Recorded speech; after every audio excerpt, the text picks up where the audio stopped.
आज मराठी बांधकाम व्यावसायिक असोसिएशनच्या वेबिनार 5 मध्ये मी संघटनेच्या सर्व सभासदांचे तसेच आर्किटेक्ट असोसिएशनच्या सर्व आर्किटेक्ट सभासदांचे, आरसीसी डिझायनर संघटनेच्या सर्व सभासदांचे तसेच सर्व पॅनलिस्ट व आजचे आपले मार्गदर्शन करणारे प्रमुख वक्ते पुण्याचे कलेक्टर साहेब नवल किशोर राम साहेब, पीसीएमसीचे कमिशनर साहेब श्री श्रावण हर्डीकर साहेब, तसंच पीसीएमसीचे additional police commissioner Shri Ramnath Pokale साहेब यांचं मी स्वागत करतो आणि थोडक्यात आजच्या वेबिनारच्या कार्यक्रमाची रूपरेषा मी सांगतो.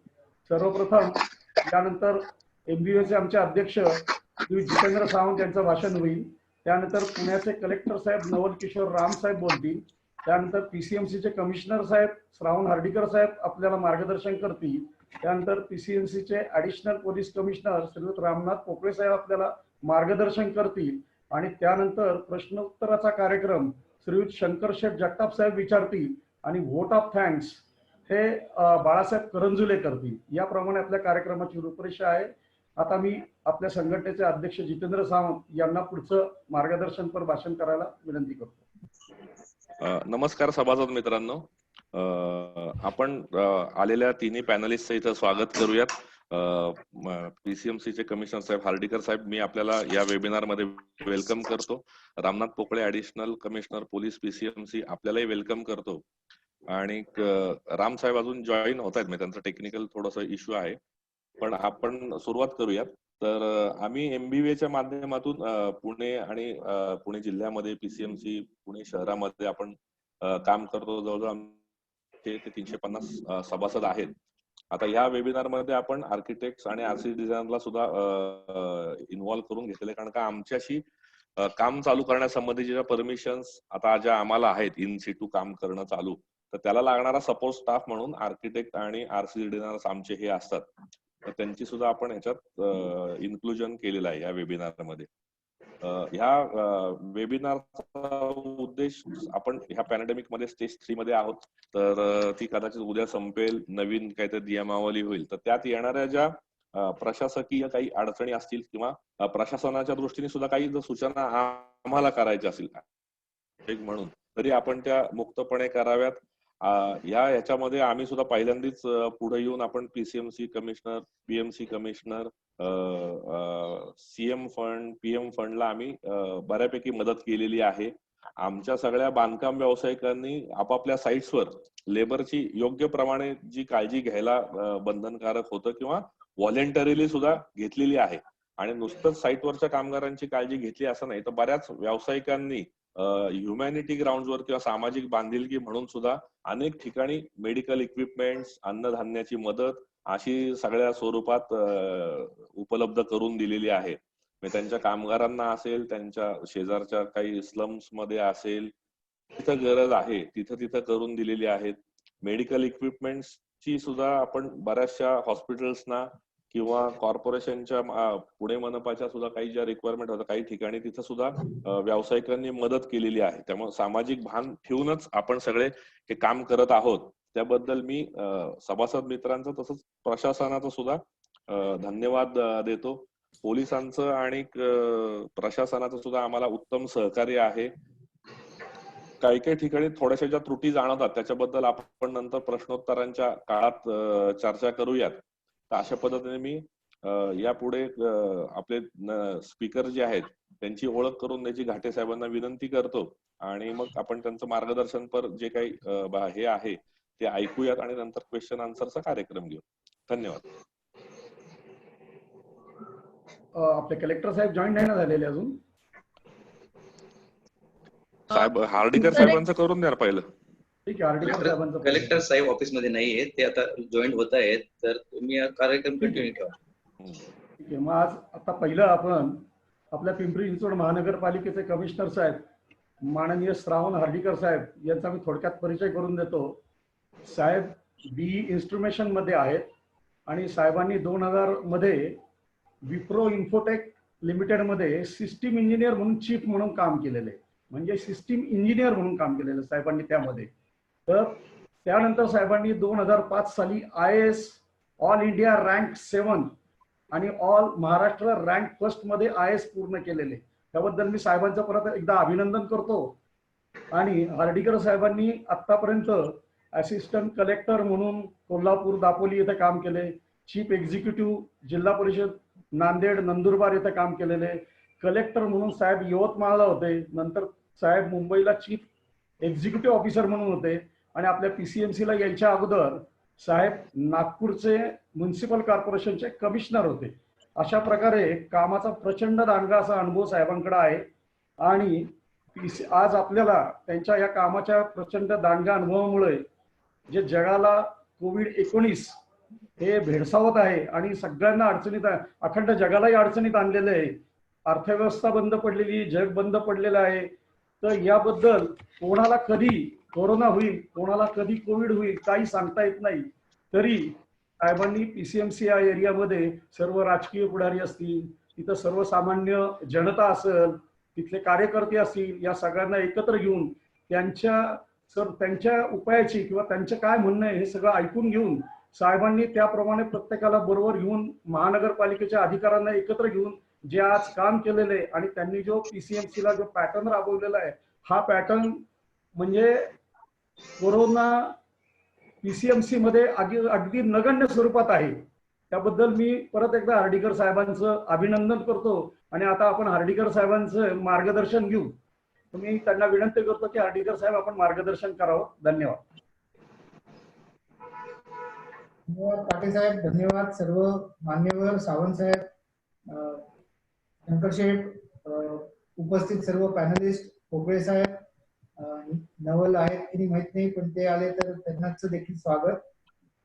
पहिल्या प्रथम मी संपूर्ण पिंपरी चिंचवडकर नागरिकांचं आणि इथे जमलेल्या सर्व बांधकाम व्यावसायिकांचं, विशेषत्वानं मराठी बांधकाम व्यावसायिकांचं, त्यांचे सर्व आर्किटेक्ट असोसिएशनचं, स्ट्रक्चरल इंजिनियर्स असोसिएशनचं, वेगवेगळे जे सहाय्यक संस्था आजच्या वेबिनार मध्ये जॉईन झालेले आहेत, आपल्या सर्वांचे आभार मानतो, अभिनंदन करतो की आपणा सगळ्यांच्या सहकार्यामुळं, विशेषत्वानं नागरिकांनी दिलेल्या दाखवलेल्या पेशन्स आणि धैर्यामुळं आज आपण या स्थितीमध्ये आहोत. त्यावेळेला शहरामध्ये प्रादुर्भाव सुरू झाला कोरोनाचा, त्यावेळेला आपण लवकर काही निर्णय घेतले, पोलिसांची साथ लाभली, वैद्यकीय यंत्रणेची साथ लाभली आणि नागरिकांची साथ लाभली.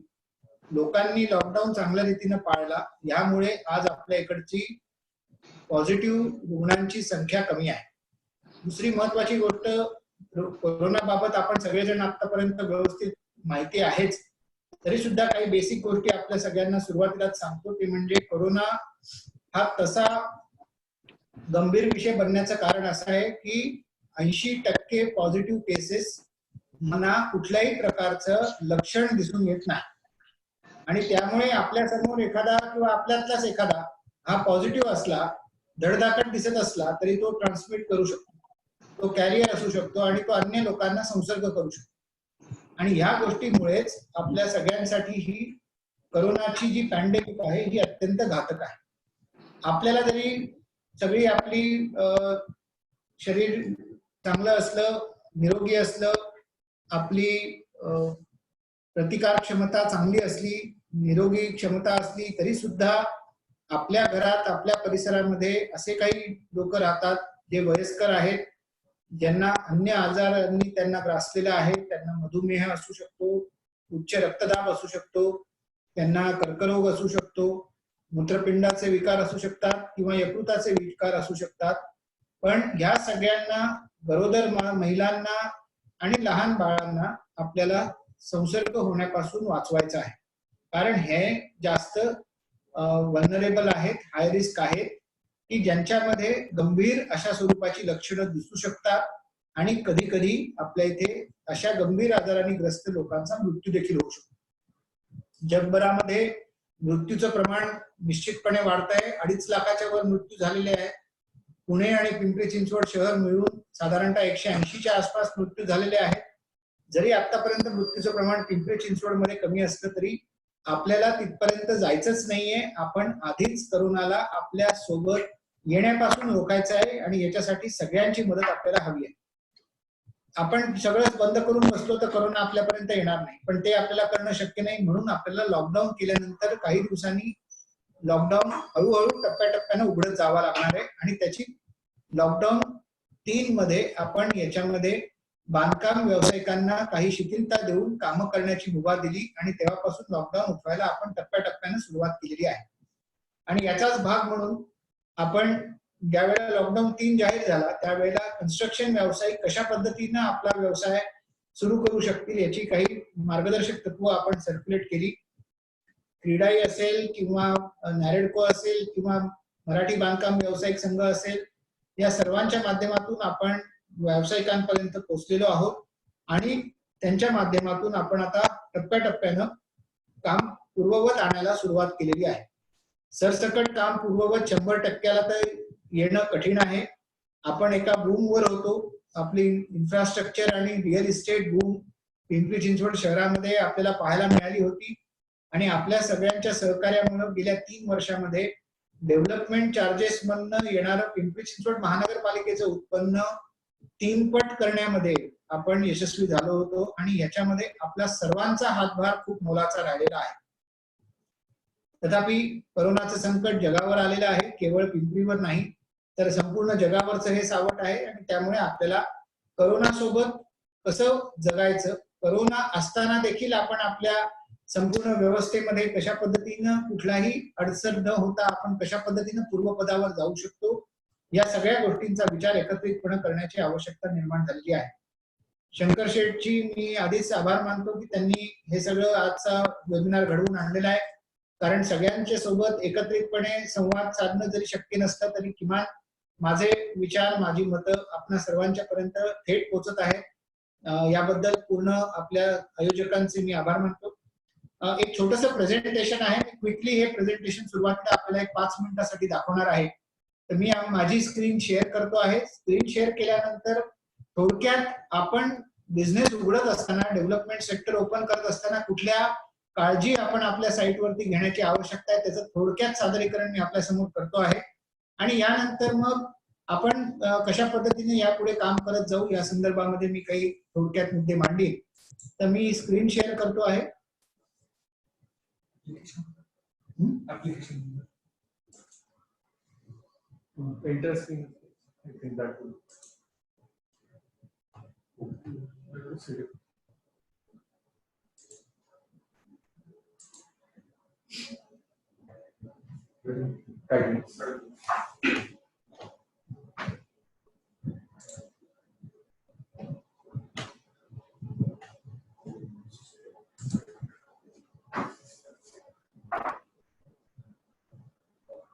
आपल्याला स्क्रीनवरती प्रेझेंटेशन दिसायला लागलं असेल तर मला कोणीतरी एकाने सांगा. शंकर शेठ, प्रेझेंटेशन दिसतंय? हो सर, दिसतंय. एक थोडक्यात प्रेझेंटेशन आहे. फार काही डिटेल मध्ये सांगणार नाहीये. जनरल गाईडलाईन्स काय फॉलो करायच्या, कुठल्या प्रकारची काळजी मटेरियल हँडल करताना, टूल्स हँडल करताना, मशिनरी, व्हेकल, कामगारांनी कशा प्रकारे त्याची काळजी घ्यायची. जर आपल्या साईट वरती एखाद्या व्यक्तीला पॉझिटिव्ह आयडेंटिफाय झाला तर आपलं काय होणार असा त्यांच्या मनात प्रश्न असतो. अशा वेळेला आपण काय करायचं, फेस मास्क कशा पद्धतीने वापरायचा, लिफ्ट आपण आपल्या कन्स्ट्रक्शन साईटवर वापरतो त्याचा वापर कशा पद्धतीने करायचा आणि हँड वॉशिंग, हँड रब, फेस मास्क कशा पद्धतीने डिस्पोज ऑफ करायचे, वापर कसा करायचा याच्या संदर्भातील गाईडलाईन्स याचं संकलित आम्ही करण्याचा प्रयत्न केलेला आहे. हे प्रेझेंटेशन मी आपल्याला देईन, आपण सगळ्यांना सर्क्युलेट करू शकता जेणेकरून आपल्याला याचा वापर नंतर करता येऊ शकतो. WHO, महाराष्ट्राचं शासन, केंद्राचं शासन, विविध संस्था यांनी जे काही आतापर्यंत केलेल्या जे काही प्रणाली आहेत, गाईडलाईन्स आहेत त्याचाच वापर आपण याच्यामध्ये केलेला आहे. वेळोवेळी राज्य शासनाकडनं, केंद्र शासनाकडनं ज्या सूचना येत असतात त्याचा देखील उपयोग करून आपण ह्या मार्गदर्शक तत्व आपण तयार केलेली आहे. त्यामुळे पहिलं जे आपण लक्षात ठेवायचं आहे ते म्हणजे आपल्याला जी आता अनुमती मिळालेली आहे ती ऑनसाईट राहणाऱ्या मजुरांकरताच वापर करून आपल्याला ही मान्यता मिळालेली आहे. पहिल्या टप्प्यामध्ये बाहेरून मोठ्या प्रमाणात मजूर आपल्या साईटवरती दररोज येतील आणि ते आपापल्या घरी जातील, या पद्धतीनं काम करणं अभिप्रेत नाहीये. आज रात्री केंद्र शासनाच्या सूचना येतील, उद्या राज्य शासनाच्या सूचना येतील, त्याच्यामध्ये पाहणं आवश्यक राहील की भविष्य यापुढे आपल्याला काही ऍडिशनल रिलॅक्सेशन कन्स्ट्रक्शन सेक्टरला मिळणार आहेत का. पण सध्या तरी आपल्याला जे ऑनसाईट कन्स्ट्रक्शन लेबरर्स उपलब्ध आहेत त्यांच्याच माध्यमातून आपल्याला काम करायचं आहे. No labourers are to be brought from outside. फक्त आपण जे सुपरवायझरी स्टाफ आहे किंवा इंजिनियर्स आहेत त्यांचे पास घेऊन आपण त्यांना बाहेरून जाणं येणं अलाउ करतो आहोत. शक्य असल्यास त्यांना देखील साईटवरती राहण्याची विनंती आपण आपल्याला केलेली आहे. दुसरी महत्वाची गोष्ट आहे म्हणजे आपल्या लेबरर्सचं, कामगारांचं दररोज आपल्याला मजुरांचं तापमान घ्यायचं आहे आणि त्याच्यासाठी आपल्याला कॉन्टॅक्टलेस टेम्परेचर गन वापरायची आहे. थर्मल स्कॅनिंग जर आपण सगळ्यांचं केलं, कारण प्राथमिक जो लक्षण जे आहे या आजाराचं ते आहे ताप येणं, घसा खवखवणं आणि श्वासोच्छवासाला त्रास होणं, ब्रीदिंग मध्ये थोडीशी अडचण होणं, हे 3 महत्वाची लक्षणं आहेत. ही लक्षणं जर दिसायला लागली तर तात्काळ त्या कर्मचाऱ्याला, कामगाराला तुम्हाला नजीकच्या आरोग्य केंद्रामध्ये, फिवर क्लिनिकमध्ये घेऊन जायचं आणि त्याची तपासणी करून घ्यायची आहे. त्यामुळे दररोज सकाळी काम सुरू करण्याच्या पूर्वी, लंच ब्रेक मध्ये आणि संध्याकाळी काम संपल्यानंतर या कर्मचाऱ्यांचं तापमान घेण्याची व्यवस्था आपल्या सुपरवायझर्सच्या मार्फत आपण करायची आहे आणि ही रीतसर नियमित प्रक्रिया करायची. काही गोष्टी करोना सोबत जगताना आपल्याला ज्या निश्चितपणे आवश्यक आहेत ते म्हणजे काही सिम्पटम असेसमेंट. दुसरी गोष्ट, अनेक ठिकाणी बायोमेट्रिक अटेंडन्स केलं जातात, कीपॅड मार्फत थंब घेतलं जातं किंवा अटेंडन्स घेतला जातो. आपल्याला काही काळासाठी टच सेंट्रिक जे काही अटेंडन्स सिस्टीम वगैरे असतील, बायोमेट्रिक अटेंडन्स हाताचं असेल, ते आपल्याला थांबवावं लागणार आहे. आपल्या कन्स्ट्रक्शन इंडस्ट्रीमध्ये ही गोष्ट मोठ्या प्रमाणात नाही, मात्र काही ठिकाणी निश्चितपणे कर्मचाऱ्यांसाठी ही केली जाते, त्यांच्यासाठी देखील हे लागू राहणार आहे.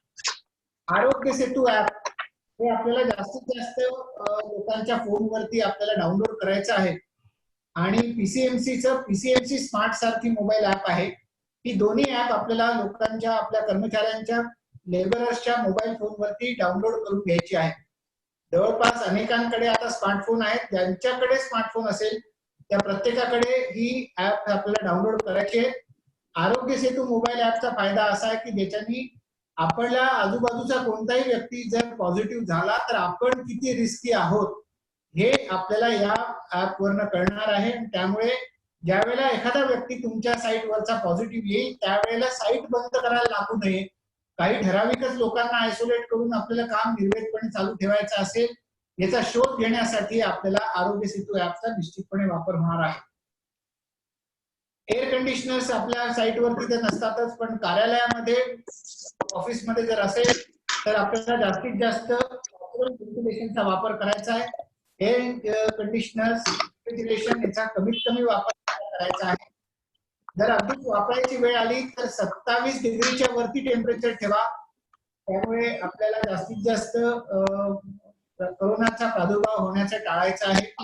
हँड वॉशिंग आणि हँड सॅनिटायझर्सची उपलब्धता जागोजागी करणं आवश्यक आहे. त्यामुळे त्याच्यासाठी जी काही आवश्यकता असेल, हँड वॉशिंग स्टेशन्स म्हणजे आपल्याला पायाने ऑपरेट करता येणारी आपल्या सिंक म्हणजे आपले बेसिन असतात ते तयार करून वेगवेगळ्या ठिकाणी हँड वॉशिंग स्टेशन्स आपल्याला तयार. जर पाण्याची उपलब्धता काही फ्लोअरवर नसेल तर त्या ठिकाणी आपल्याला हँड सॅनिटायझर्स ठेवावे लागतील, कारण हँड सॅनिटायझेशन अत्यंत आवश्यक गोष्ट आहे. आणि कायमस्वरूपी सगळ्या कर्मचाऱ्यांना काम करताना मास्क घालायला सांगायचंय. मास्क काढायचा जरी असेल तरी सुद्धा त्याचा मास्क कसा काढायचा याचं शास्त्रोक्त पद्धतीनं आपल्याला प्रशिक्षण आपल्या कर्मचाऱ्यांना देण्याची आवश्यकता आहे. कोणाला सर्दी खोकला असेल आणि खोकत असतील किंवा कॅज्युअल शिंका आली, कॅज्युअल खोकला आला, चेहरा झाकणं अत्यंत महत्वाचं आहे. त्याचं प्रशिक्षण आपण सगळ्यांना देणं गरजेचं आहे. हे काही बेसिक अडचणी आहेत तर त्याच्यावरती आपल्याला दररोजच्या सवयीनंच मात करायची आहे. सिम्पटम्स काय आहेत त्याची सविस्तर बॅनर्स तयार करून घ्या, पोस्टर्स तयार करून घ्या आणि जागोजागी त्या चिकटवून ठेवा. जसं इंडस्ट्रियल सेफ्टी आपण फॉलो करतो, कन्स्ट्रक्शन साईट सेफ्टी आपण फॉलो करतो, त्याचे काही डिस्प्लेज असतात, सायनेजेस असतात, त्याच पद्धतीनं कोरोना आपल्यात आहे त्यांच्या भाषेमध्ये. तुमच्याकडे जर तेलुगू भाषिक असतील, कन्नड भाषिक कामगार असतील, हिंदी भाषिक असतील किंवा मराठी भाषिक असतील, ज्या भाषेत त्यांना समजू शकतं त्या भाषेमधले बॅनर्स त्यांच्यासाठी करून ठेवायचे आहेत, जेणेकरून त्यांना सारखं लक्षात आणून द्यायचंय की कोरोना कुठून गेलेला नाही, कोरोना सोबत राहून आपल्याला काम करायचं आहे. पर्सनल प्रोटेक्टिव्ह इक्विपमेंट जसं की हँड ग्लोव्स, ज्या ठिकाणी मल्टिपल इक्विपमेंट अनेक लोक वापरतात किंवा एखाद्या सरफेसला वेळोवेळी हात लागत असतो लोकांचा, त्या ठिकाणी हँड ग्लोव्सचा वापर करायला पाहिजे किंवा हँड सॅनिटायझेशन वेळोवेळी करायला पाहिजे. सोशल डिस्टन्सिंग ही अत्यंत महत्वाची गोष्ट आहे. किमान 2 व्यक्तींमधलं अंतर हे 1.5 ते 2 मीटर राहील याची खबरदारी घ्यायची आहे. काही ऍक्टिव्हिटीज कन्स्ट्रक्शन मधल्या अशा आहेत की अनेक लोकांना जरा एकत्रितपणे ताकद लावायला लागते. बार बेंडिंग असेल किंवा काही उचलायचं असेल, ट्रान्सपोर्ट करायचं असेल, तिथे लोक नजीक येत आहेत, त्यांना त्यावेळेला मास्क घालणं बंधनकारक करायला पाहिजे. बगैर मास्कचे 2 लोक शेजारी शेजारी आले तर त्यांची रिस्क ऑफ ट्रान्समिशन वाढत आहे. जेवढी रिस्क आपण वाढवू तेवढे आपल्या इथे पॉझिटिव्ह शक्यता आहे. एखादा पॉझिटिव्ह असेल, दुसरा पॉझिटिव्ह आणि अनेक लोक पॉझिटिव्ह होण्याची शक्यता आहे. त्यामुळे आपले जे टूल्स आहेत, इक्विपमेंट्स आहेत, त्यांचं देखील सॅनिटायझेशन वेळोवेळी करण्याची आवश्यकता आहे. त्यामुळे आपल्याला डिसइन्फेक्शन प्रोटोकॉल हा देखील अत्यंत महत्वाचा आहे. आपल्याकडे कॉमन बाथरूम्स आणि टॉयलेट्स ज्या ज्या ठिकाणी आहेत, लेबर कॅम्पमध्ये ज्या ज्या ठिकाणी पब्लिक टॉयलेट्स, कॉमन टॉयलेट्स आपण केलेले आहेत, त्यांचं वेळोवेळी डिसइन्फेक्शन होण्याची आवश्यकता आहे. डिसइन्फेक्शन करण्यासाठी सोडियम हायपोक्लोराइड 1% 1% सोल्युशन ऑफ सोडियम हायपोक्लोराइड किंवा हायपो सोल्युशन आपल्याला वापरायचंय. सोडियम हायपोक्लोराइड सोल्युशन हे जे आहे हे करोसिव्ह आहे, त्यामुळे त्याला नॉन करोसिव्ह ऑप्शन्स जे काही आहेत, ClO2 सारखे किंवा हायपो सोल्युशन सारखे, ते तुम्ही वापरू शकता. मात्र कुठलं ना कुठलं तरी डिसइन्फेक्टिंग लिक्विड तुम्हाला वापरावं लागणार आहे. आपल्या इकडे जे कर्मचारी आहेत त्यांना कुठलीही जर त्रास असेल, त्यांना कुठलीही लक्षणं दिसत असतील तर वेळीच तुम्ही तुमच्या जबाबदारीनं नजीकच्या आरोग्य केंद्रामध्ये, फिव्हर क्लिनिकमध्ये त्यांना घेऊन जायचं आहे. किंवा आमचा सारथी हेल्पलाईन नंबर तुमच्या समोर आहे 8888006666. याच्यावरती तात्काळ तुमच्या सुपरवायझर्सनी कळवायचं आहे की आमच्या इथे लक्षणं दिसलेल्या व्यक्ती आहेत, त्यांची तपासणी करा म्हणून. आमची टीम मग तिकडे साईटवरती येईल किंवा नजीकच्या आरोग्य केंद्रावर जाण्याचा सल्ला आपल्याला देईल. कृपया ही गोष्ट आपल्याला फॉलो करायची आहे. ड्रिंकिंग वॉटर टॅप्स ज्या ठिकाणी असतात त्याचं देखील आपल्याला व्यवस्थित निर्जंतुकीकरण करत राहायचं आहे. क्राउडिंग आपल्याला कमी करायचं आहे. आपल्याकडे मटेरियल डिस्पॅच ज्या वेळेला येतो, मटेरियल सप्लाय करणारे जे लोक आहेत त्यांच्यापासून आपल्याला वाचायचं आहे. कारण मटेरियल घेऊन येणारा हा वेगवेगळ्या ठिकाणी फिरून येत आहे, तो जास्त ससेप्टिबल आहे. तुमचा जो कामगार आहे तो साईटवरती बंदिस्त आहे, तो साईटवरतीच काम करतो, त्यामुळे त्याची रिस्क कमी आहे बाहेरून स्वतःला इन्फेक्शन आणण्याची. पण ट्रान्सपोर्टर जो आहे, तुमच्याकडे येणारा माल घेऊन येणारा, तो वेगवेगळ्या ठिकाणाहून जाऊन येतोय. आता जो काही स्प्रेड चालू आहे, आता लॉकडाऊन मध्ये जो काही स्प्रेड चालू आहे, हा फ्रंटलाईन वर्कर्स मधनच होत आहे.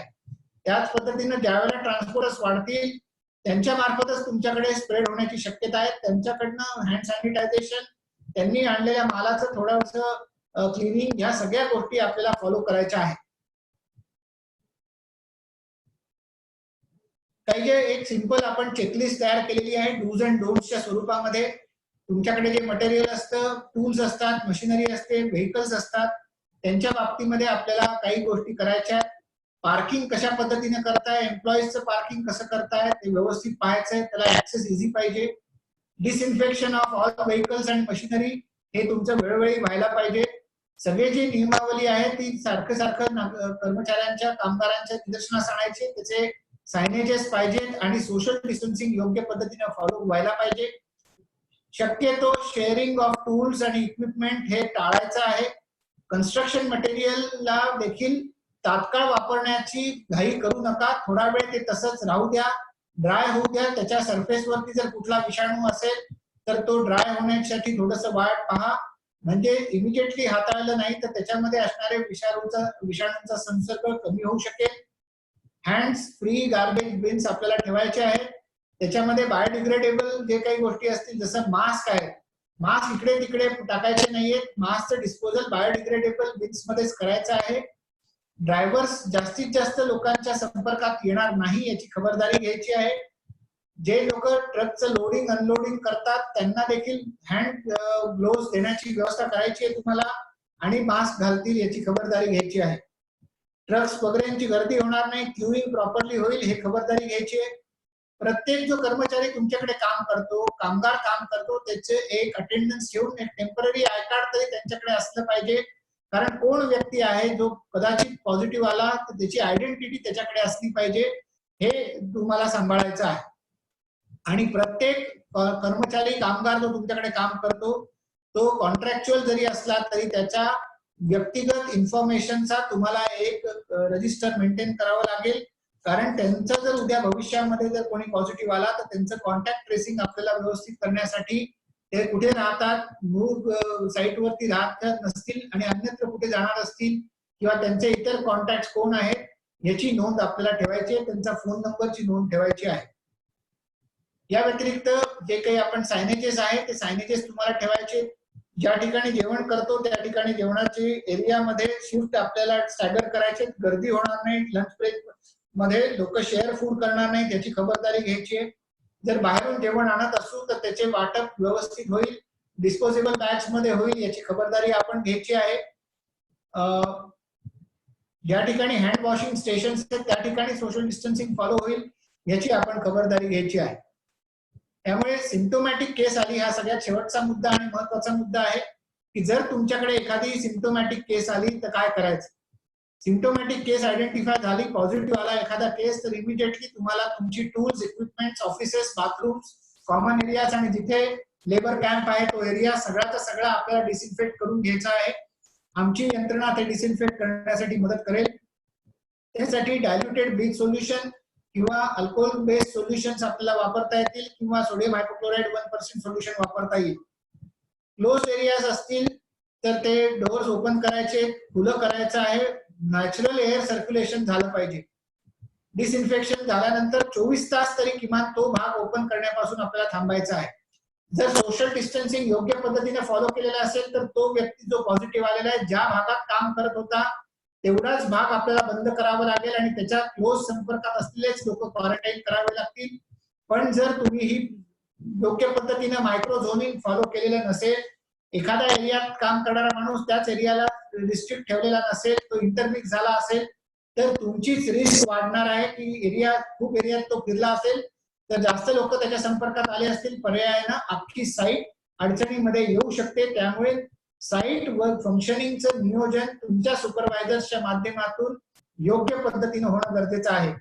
आणि कुठलीही सिम्प्टोमॅटिक केस तुमच्या प्रायव्हेट मधनं किंवा आमच्या मार्फत आली असेल तर संपर्कात आमच्या PCMCच्या राहा, पोलिसांच्या राहा, जेणेकरून त्या ठिकाणी जो काही आपल्याला कॉर्डन ऑफ करायचा एरिया असेल, कंटेनमेंट झोन करण्याची आवश्यकता असेल तर आपल्याला कसा करायचा हे देखील आपल्याला निश्चितपणे करता येईल.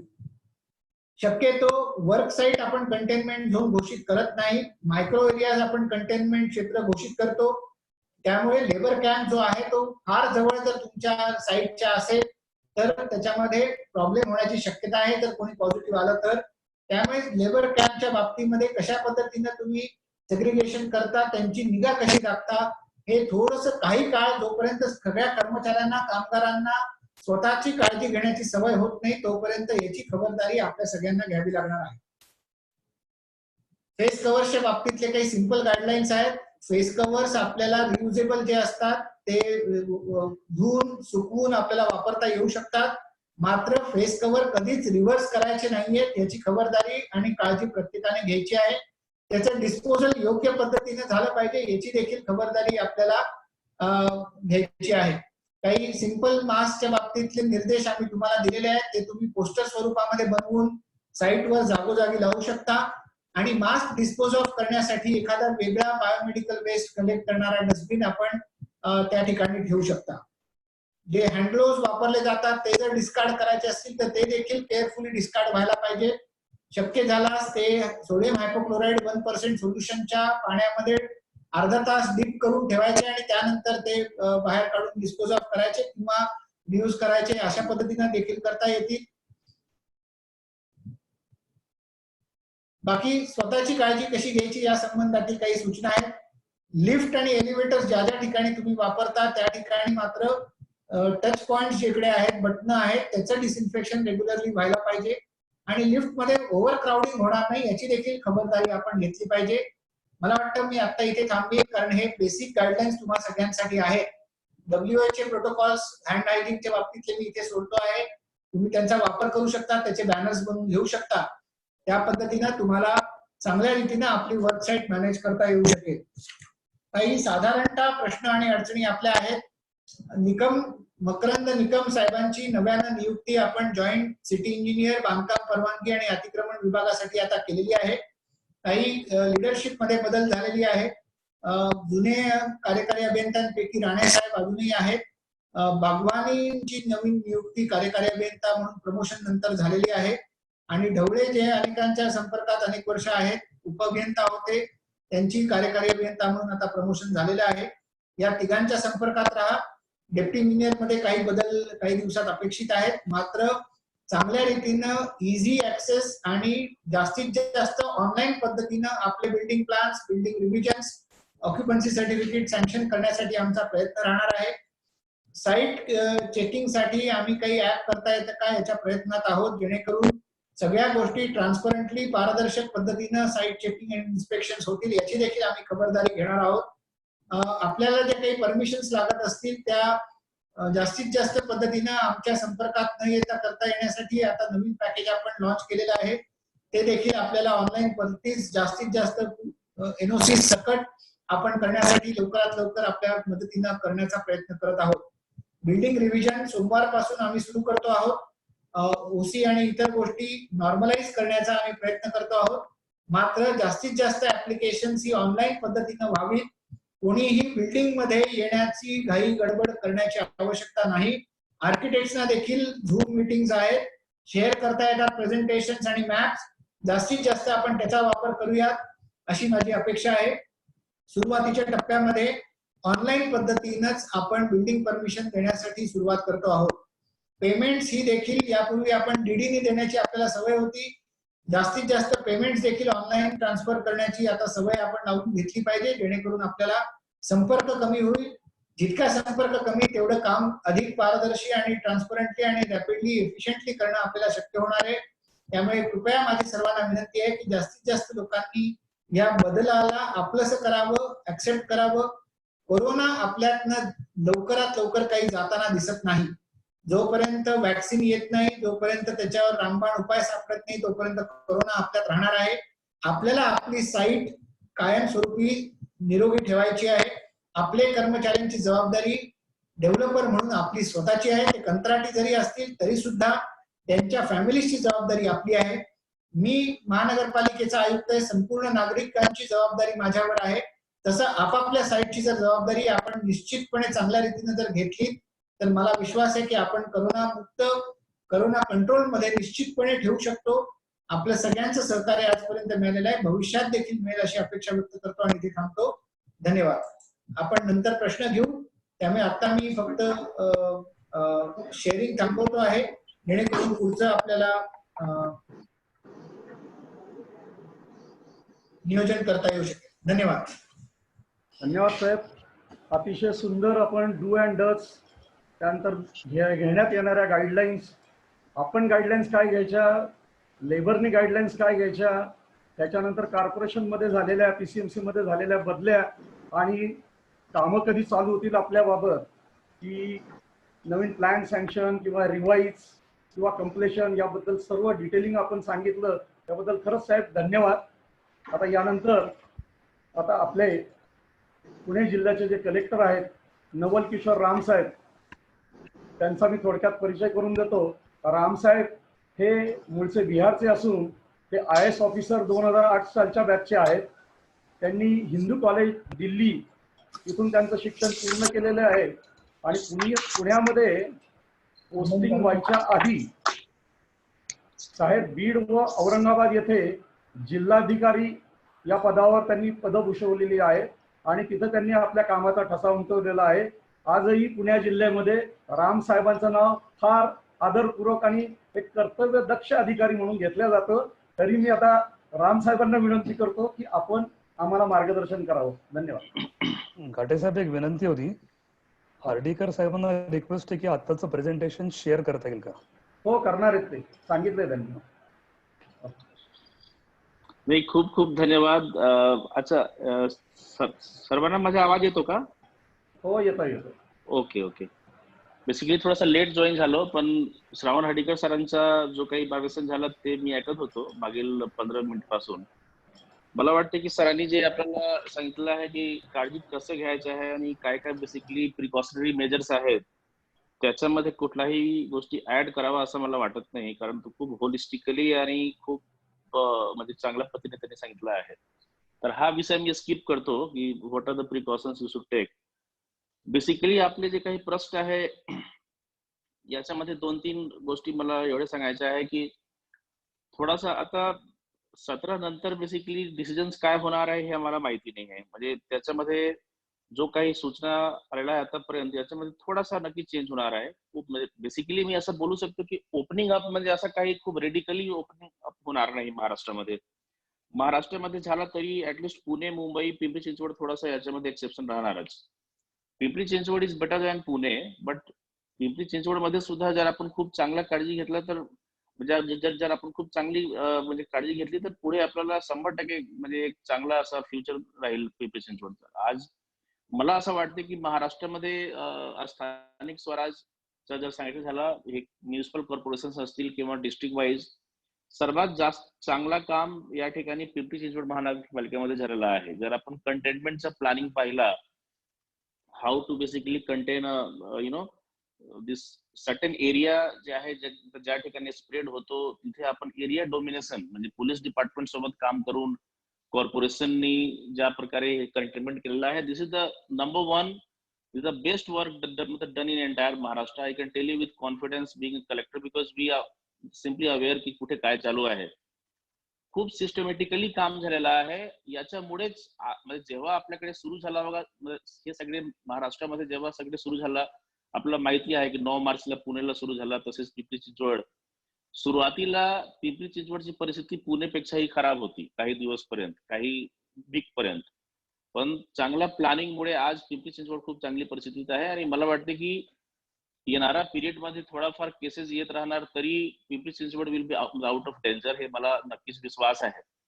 पण याच्यामध्ये एकच सांगायला पाहिजे मला की हे प्रशासनाचा जो काही चांगला काम आहे त्याच्यासोबत तुम्ही सर्वांचा पण मोठा रोल आहे. बेसिकली एक डिसिप्लिन सिटिजनरी किंवा आपला जो काही एक जो काही कायदा किंवा नियम महापालिकेने घालून दिले त्याची अंमलबजावणी तुम्ही सर्वांनी केली. आता कसं आहे की हे लॉकडाऊन ज्या पद्धतीने आहे खूप स्ट्रिक्ट असा पुढे म्हणजे कायमस्वरूपी असा म्हणजे अजिबात चालणार नाही.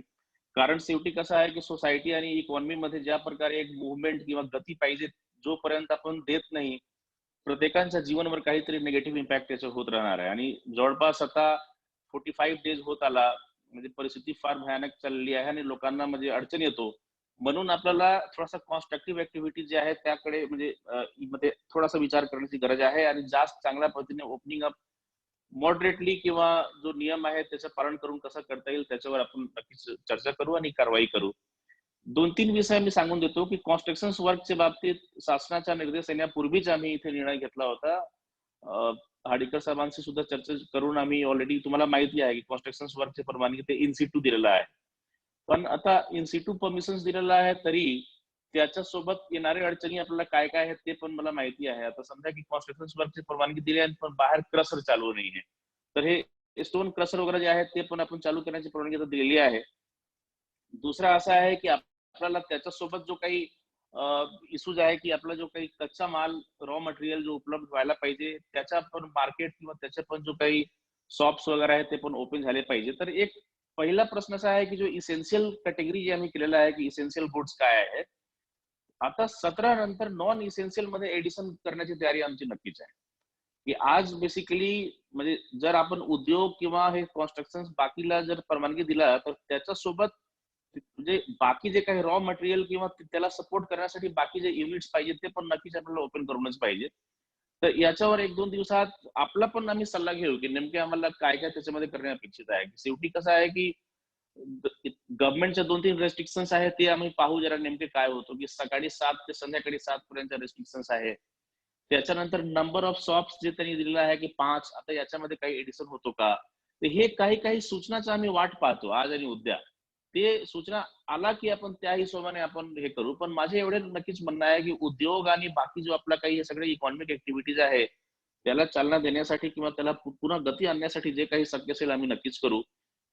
आपल्यासाठी एक फार मोठा अडचण आहे की हे लेबर मुवमेंट जो आहे किंवा लेबर मुवमेंट मध्ये आज असं आहे की कन्स्ट्रक्शन मध्ये इन सिटू आहे, पण जे छोटे मोठे उद्योग आहे किंवा एमएसएमई आहे, औद्योगिक क्षेत्रामध्ये काम करणारे जे काही बरेच काही ऍक्टिव्हिटी आपलं सुरू आहे, तिथे लोकांचा जो काही एक मुवमेंट होतो त्याच्यावर थोडासा अडचणी येत आहे. मला माहिती झालं की हिंजेवाडीमध्ये पण थोडासा प्रॉब्लेम झाला होता. तेव्हा मी सीपी साहेबांचे किंवा जे आपले कन्सर्न ऑफिसर्स आहेत, इथे पोगटे साहेब पण आहेत, या लोकांसोबत चर्चा झालेली आहे की थोडासा अजून स्ट्रीमलाईन कसा करता येईल. कारण हे नक्कीच खरे आहे की उद्योजक आहे किंवा हे सगळे कामकाज करणारे आपले जे लोक आहेत, ज्यांच्यामुळे समाजचं सगळे बेसिस आहे, या लोकांना आता आम्हाला थोडासा कॉन्स्ट्रक्टिव्हली सपोर्ट करण्याची गरज आहे. आणि आपला जो मुवमेंटचा जो सिस्टम आहे, ट्रान्सपोर्टेशनचा जो सिस्टम आहे, अजून चांगला कसा करता येईल त्याच्यावर आम्ही नक्कीच एकदा विचार करू. म्हणजे पोगटे साहेब पण सांगतील. कारण आता पूर्वी जो 10 दिवस पूर्वी किंवा 15 दिवस पूर्वी जशी परिस्थिती होती, तसं आता तर मला वाटत नाही की शक्य आहे, किंवा याच्या पुढे तर नक्कीच त्याच्यामध्ये थोडंफार रिलॅक्सेशन करायला पाहिजे. पण त्यासाठी एक मोडस ऑपरेंडी आम्ही डिसाईड करून घेऊ. दुसरा असा आहे की हे नाईट शिफ्टच्या बाबतीत पण काही प्रश्न माझ्याकडे लोकांनी विचारले होते, पण त्याच्यावर आम्हाला गव्हर्नमेंटचा क्लिअर ओपिनियन पाहिजे. शेवटी नाईट शिफ्टचा इश्यू आपला पुण्याचा नाही, हे पूर्ण देशभराचा एक म्हणजे प्रश्न असणार आहे. त्याच्यावर आपण चर्चा करू. आपला मेन जो एक प्रश्न माझ्यासमोर आला होता की आपण ग्रामीण भाग मध्ये, म्हणजे ग्रामीण भाग काय, तर पिंपरी चिंचवड जवळचे पण बरेच काही ग्रामीण भाग आहेत, तिथे जर आम्ही 100% रुरल युनिट्सला काही कामाची परवानगी दिली तरी काही ग्रामपंचायत विरोध करतायत. थोडासा मी खुलासा करतो. मावळ, मुळशी आणि हवेली हे 3 तालुका आहे. थोडासा काय झालं, अनफॉर्च्युनेटली आमच्याकडे ग्रामीण भाग मध्ये सुद्धा ऑलमोस्ट 100 पेक्षा केसेस आहे. ग्रामीण भाग मध्ये बेसिकली हे कोरोना विषाणूचा काही प्रसार इतके जास्त होत नाही, तरी लोकांमध्ये भय जास्त होतो. म्हणजे शहरी आणि ग्रामीण भागमध्ये जर तुम्ही एक फरक पाहिला असेल की ग्रामीण भागमध्ये सोशल डिस्टन्सिंग पण खूप लोक चांगल्या पद्धतीने पडतायत. काही काही ठिकाणी लोक पॅनिक होतात. आता जेजुरीमध्ये काय त्यांनी फरमान जारी केला की आम्ही 2 दिवस कर्फ्यू लावणार. चाकणमध्ये पण तसा केला. पण मी सर्व ठिकाणी इंटरव्ह्यू केला. रांजणगावामध्ये काल एक जवळच्या गावामध्ये कारेगाव मध्ये एक केस आला, ते 80 year old woman was affected, मग त्याच्यामुळे त्यांनी रांजणगाव बंद करण्याचा ठराव घेतला. हे सगळे आम्हाला मान्य नाहीये. मी स्पष्टपणे कालच सूचना दिलेलं आहे की असं कुठल्याही प्रकारच्या लोकल लेवलवर कर्फ्यू किंवा प्रतिबंध कोणी घालू नये. त्या बाबतीतची सूचना आज 4:30 वाजता माझे स्पेशल कॉन्फरन्सिंग आहे, त्याच्यामध्ये सगळे तहसीलदार, एसडीओज आणि त्या ठिकाणी आपले ग्रामीण भागाचे सगळे पोलीस अधिकारी पण त्याच्यामध्ये आहेत. त्या लोकांना मी सूचना देणार आहे, कारण आपला हा पॉईंट फार व्हॅलिड आहे. बेसिकली कंटेनमेंट झोन आपण करतो, तरी कंटेनमेंटचा मिनिंग आहे की मायक्रो कंटेनमेंट आता करावा. ज्या एरियामध्ये, ज्या अपार्टमेंटमध्ये काही केसेस आला तर तिथे एकदम लिमिटेड एरियामध्ये आपण करावा, कारण आपला पर्पस आहे की त्याचा प्रसार होऊ नये. पण याचा मिनिंग असा नाही आहे की त्या ठिकाणी सगळे आपण बंद करून टाकू. हे थोडाफार झालेला आहे, तुम्हाला मान्य आहे. हे बेसिकली बारामती असेल किंवा जेजुरी असेल किंवा आपल्या हिंजेवाडीच्या काही एरियामध्ये, जे काही हिंजेवाडीमध्ये प्रॉपरली काही केस नाही, पण आपला जवळच्या एरियामध्ये असा खूप झालेला आहे प्रकार. हे प्रकार थांबवण्यासाठी मी एक लेखी स्वरूपात पण आज मी सूचना काढणार आहे. तसेच ओरल इन्स्ट्रक्शन्स माझे चालूच आहे. माझे एवढे म्हणणं आहे की आपण नक्कीच जे काही प्रश्न समोर येत आहेत, तुम्हाला काही अडचण असेल आम्हाला बेधडक सांगा. जसं तुमचं कॉर्पोरेशन आणि बाकी लोकांसोबत एक फ्री फ्लो ऑफ कम्युनिकेशन आहे, तसं कलेक्टर ऑफिस सोबत आपण ठेवा. वी आर अप्रोचेबल ऑनली, त्याच्यामध्ये काही अडचण नाहीये. मात्र एवढे आहे की आतापर्यंत तुम्ही खूप चांगले सहकार्य केले. 17 तारीखच्या आपण फक्त वाट पाहू की नेमके काय चेंज होत आहे. म्हणजे आम्ही शासनाकडे एवढे काही आग्रह धरला नाही की आम्हाला एकदम लॉकडाऊन तसंच ठेवा, असं आम्ही पण काही बोललो नाही. पण मला नक्कीच आहे की थोडासा आपल्याला या दोन्ही शहरमध्ये, पिंपरी आणि पुणेमध्ये थोडासा आपल्याला रेस्ट्रिक्शन्स राहणार आहे, पण मॅक्सिमम रेस्ट्रिक्शन्स कमी पण होणार आहे. ते लक्षात ठेवून आपण पुढचा हे निर्णय घेऊ. याच्यानंतर बाकी आपले बरेच काही परमिशन्स वगैरे पेंडन्सीचा एक इश्यू आहे. मला वाटते की मागील 2 महिन्यात खूप सारे काम आपले पेंडिंग राहिलेलं आहे. त्याच्यामध्ये एनए परमिशन असतील, काही कन्स्ट्रक्शनची परमिशन असतील किंवा खूप सारे दाखले वगैरे आमच्या ऑफिसमध्ये जो आमचं मेन काम आहे त्याच्यामध्ये डेप्टी कलेक्टर, एसडीओ, तहसीलदार 100% ते हे सगळे कोरोनाच्या कामामध्ये गुंतलेले आहे. पण आता आम्ही थोडासा एक चेंज करतो आहे. कालच डीसीएम साहेबांची बैठक झाली, तेव्हा आपण असा निर्णय घेतला की 100% शासकीय कर्मचाऱ्यांना ऑफिसमध्ये आता येण्यासाठी आपण आदेश देऊ. ठीक आहे, 100% होत नसेल, काही आता 55+ आणि काही कोमॉर्बिड जर काही एम्प्लॉई असतील त्यांना आपण थोडा सूट देऊ. पण आपला ऑफिस आता फुल फ्लेजेड आपण चालू करण्याचे नियोजन आता करतो आहे. आणि एवढे म्हणणं आहे की आपले बरेच जे काही प्रश्न तुम्ही आज विचारले मला, म्हणजे व्हॉट्सअपमध्ये जो मेसेज आला होता, त्याचं पहिला उत्तर आहे की आमचं ऑफिस फुल फ्लेजेड चालू नाहीये. जर आमचं ऑफिस फुल फ्लेजेड चालू झाला तर हे 80% प्रश्न जे आहे ते मार्गी लागणार आहे. ते आता एनए परमिशन जे आहे ते ऑनलाईन पद्धतीने कसं आपल्याकडे द्यावं. बेसिकली हा सिस्टम ऑनलाईनच आहे. आज थोडासा कसा आहे की हा एक थोडाफार मी असं बोलू शकतो की हे सिस्टम्सचा काही प्रॉब्लेम आहे की प्रत्येकाला ऑफिसमध्ये यावं लागते, मॅन्युअल अप्लिकेशन द्यायला आणि पुन्हा आदेश आपल्याला कलेक्ट करण्यासाठी सुद्धा ऑफिसमध्ये यावं लागते. Will discourage it. मी 1-2 दिवसातच आपल्यासाठी एक सिस्टम तयार करतो की नेमके आपला अप्लिकेशन रिसीव्ह करून डॉक्युमेंट सुद्धा कशा पद्धतीने तुम्ही सादर करू शकतात आणि आम्ही आपल्याला ऑनलाईन म्हणजे there has to be like no need at all for you to come to my office or to office of SDOs also, tehsildar also. हा सिस्टम्स आम्ही लवकरात लवकर दुरुस्त करू. कारण येणाऱ्या पिरियड मध्ये जर आम्हाला हे सगळे फिजिकल डिस्टन्सिंग, सोशल डिस्टन्सिंग जर प्रमोट करायचं असेल तर प्रत्येक माणसानं ऑफिसचं चक्कर म्हणजे लावण्याची वेळ येऊ नये, हा पण याच्यामध्ये इतकेच महत्वाचे आहे. त्याच्यासाठी आम्ही नियोजन सर थोडासा डिस्टर्ब करतो की हे जे प्रश्न उत्तर पॅनलिस्ट तुम्हाला विचारणार आहात त्याचं जर उत्तर दिलं तर बरं होईल.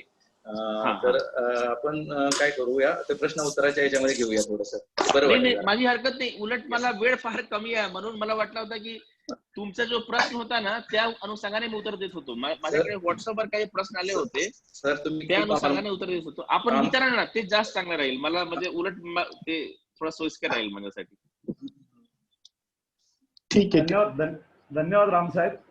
हा हा, आपण आता जे काय सांगितलं की आमच्या बरोबर पण आपण कन्सल्ट करून पुढच्या प्लॅनिंग करणार आहात त्याबद्दल आम्ही आपले आभारी आहोत आणि हातात हात घालूनच काम करणार आहोत. आपण हातात हात घालून काम केल्यावरच सक्सेस मिळणार हेही आपल्याला माहिती आहे. आम्ही तुमच्या बरोबर आणि आता जे येणार आहेत की जे आपण सगळं प्लॅनिंग ठरवताय आणि ह्या प्लॅनिंगचा अंमलात आणण्याचं जे काम आणि लोकांची जी संवेदना आहे, 45 दिवस घरात बसले ते सारखे रस्त्यावर जे फिरतात आणि त्यांना प्रोटेक्ट करून त्यांना घरात बसवण्याचं जे काम करतात असे आपले पीसीएमसीचे ऍडिशनल पोलीस कमिशनर साहेब श्री रामनाथ पोकळे साहेब पण आहेत आपल्या बरोबर. तर त्यांचा मी थोडक्यात परिचय करून देतो. साहेब हे पाटोदा जिल्हा मध्ये अंबळनेर या सामान्य ग्रामीण भागातून आलेले आणि ते 2005 साली IPS झालेले आहेत. साहेब पुण्यामध्ये स्वारगेटला DCP म्हणून होते. त्यावेळी आम्ही साहेबांकडे जायचो आणि गणेश कला क्रीडा मंच मध्ये पण आम्ही बसायचो. त्यावेळी तिथले त्यावेळेचे कमिशनर साहेब पोळ साहेब होते. साहेबांना आठवत असेल बहुतेक. आणि त्यांचा स्वभाव त्यावेळेपासून आम्हाला माहिती आहे की साहेब अन्यायाविरुद्ध कायम आपल्या पाठीमागे उभे राहणार. काही अन्याय कोणाचं काय असेल ना 100% क्लिअर मार्गदर्शन देणार की तू या पद्धतीने तू काम करायचं. आणि आज साहेबांनी ऍडिशनल SP म्हणून पुणे ग्रामीण मध्ये पण काम केलेलं आहे. तसंच ऍडिशनल CP म्हणून आता PCMC मध्ये काम करत आहेत.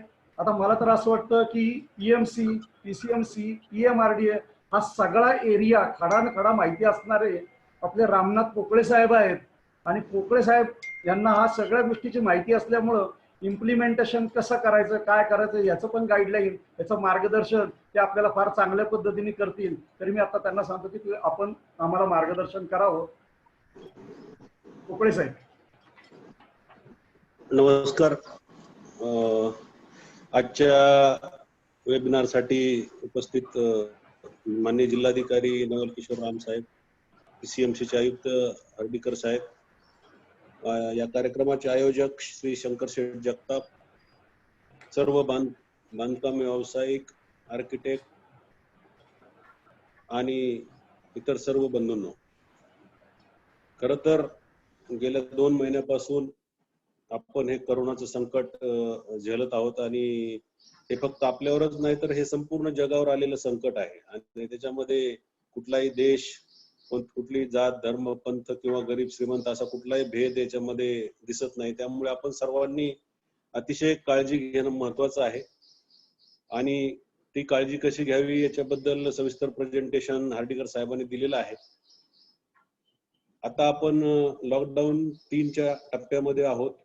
उद्या 17 तारखेपर्यंत 3ऱ्या टप्प्यामध्ये सुद्धा आपण बऱ्याच गोष्टींची सुरुवात केलेली आहे. MIDC सुरू केलेली आहे, IT मध्ये पण परवानगी दिलेली आहे आणि काही दुकानं सुद्धा सुरू केलेली आहे. त्यामुळे लोकांची मुवमेंट जी आहे ती रस्त्यावर वाढलेली आहे, कामाच्या ठिकाणी पण वाढलेली आहे आणि त्यामुळे कोरोनाचा धोका वाढत आहे. आपण जर स्टॅटिस्टिक्स पाहिलं तर त्या पद्धतीनेच केसेस सुद्धा वाढतायत. खास करून PCMC साठी एक समाधानाची बाब ही आहे की आपल्याकडे त्या प्रमाणात किंवा मोठ्या प्रमाणात तेवढे केसेस वाढलेले नाहीत आणि याचं श्रेय सगळं जे काही या ठिकाणी राहणारी जनता आहे त्यांना जातं. त्याचबरोबर PCMC असेल, आरोग्य विभागाचे सर्व डॉक्टर्स असतील, अधिकारी असतील आणि इतर जे सर्व घटक याच्यामध्ये सामील आहेत पोलिसांसह, त्यांचं हे श्रेय आहे असं मला वाटतं.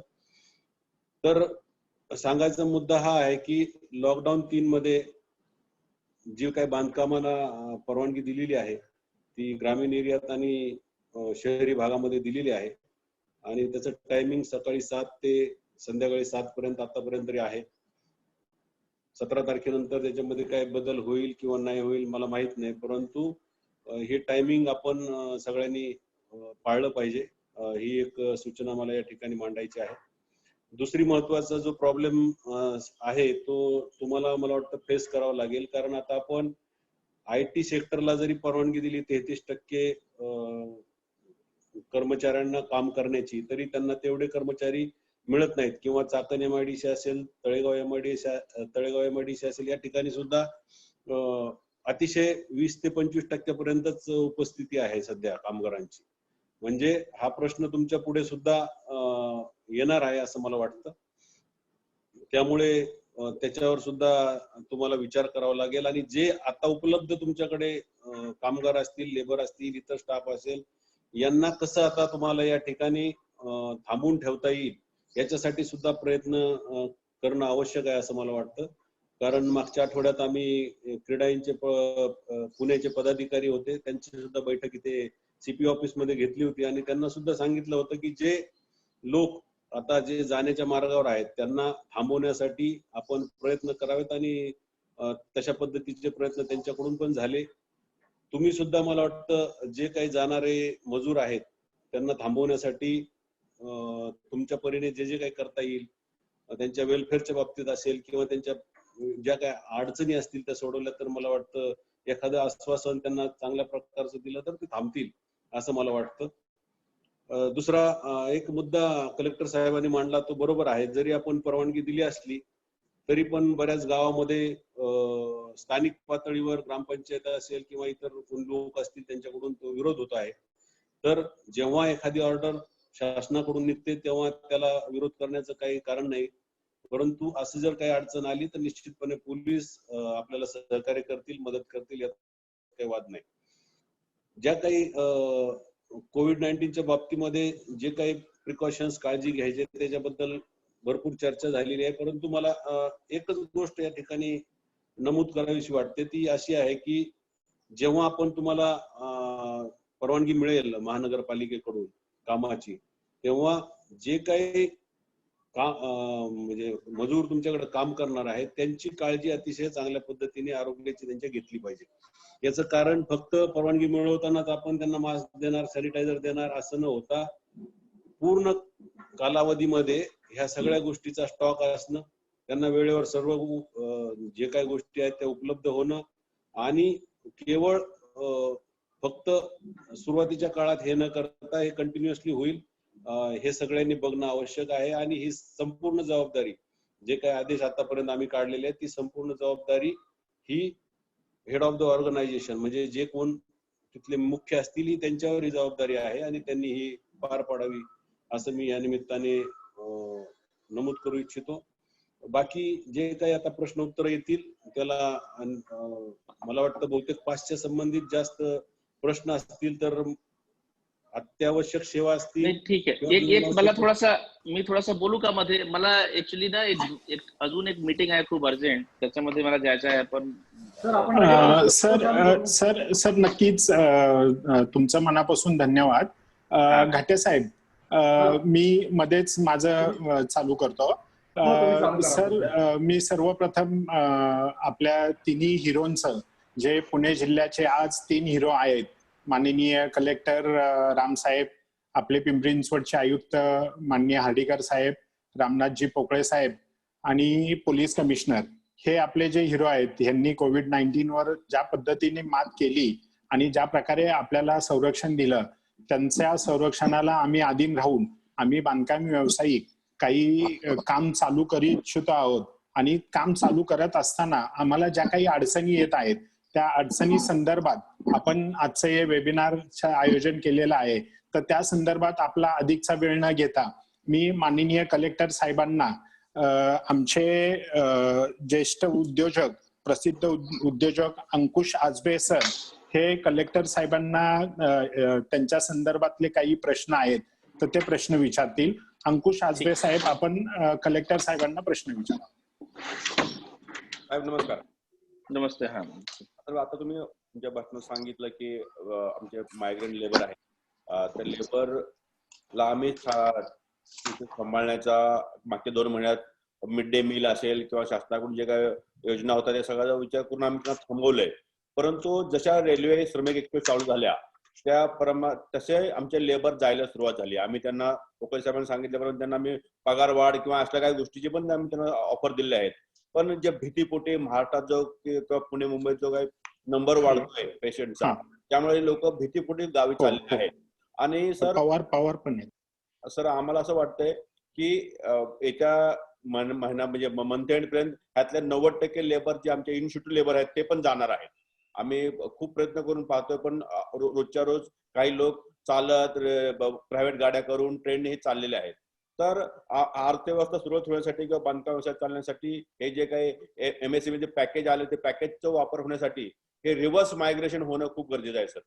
तर ते रिव्हर्स मायग्रेशन होण्यासाठी प्रशासनाकडून येत्या काळामध्ये काहीतरी उपाययोजना होईल ह्या दृष्टीने, किंवा त्यांना पास उद्या गावी गेले तर काही लोकांनी तर मानसिकता झालेली आहे की कसे करून गावी जायचंच, गेल्यानंतर महिन्या 2 महिने कसे परत येतील ह्या दृष्टीने प्रशासनाकडून काहीतरी उपाययोजना व्हावी असे आम्हाला वाटतंय. आम्हाला त्यावर तुम्ही मार्गदर्शन करावं. आणि दुसरी गोष्ट सर, तुम्ही आता म्हणले की ऑनलाईनच्या गोष्टी करणार आहात, आमचा प्रश्न होता, त्या प्रश्नाचं उत्तर तुम्ही ऑलरेडी दिलेलं आहे. नाही, ऍक्च्युली मायग्रेशन ज्या प्रकारे होतो हे फारच आपल्यासाठी म्हणजे महत्वाचा विषय झालेला आहे. माझ्याकडे जो डेटा आहे 1,08,000 लोकांची नोंद आपण केली होती जे बाहेर जाण्यासाठी तयार होते. त्याच्यापैकी मी सांगतो की आज almost 45,000 persons already have left. That's a very huge number. आज रोजी जवळपास 20,000 लोकांना ट्रेनद्वारे आम्ही पाठवून दिलेलं आहे मागील 7 दिवसात. तसेच बसेस जर धरले तर 4 ते 5,000 ऍड करता येईल. दुसरं असं आहे की आज माझ्याकडे जवळपास 150 प्रस्ताव सुद्धा तयार आहे हे बाहेरचे राज्यांसाठी. त्याच्यामध्ये UP, बिहार यांचे प्रस्ताव जास्त आहेत.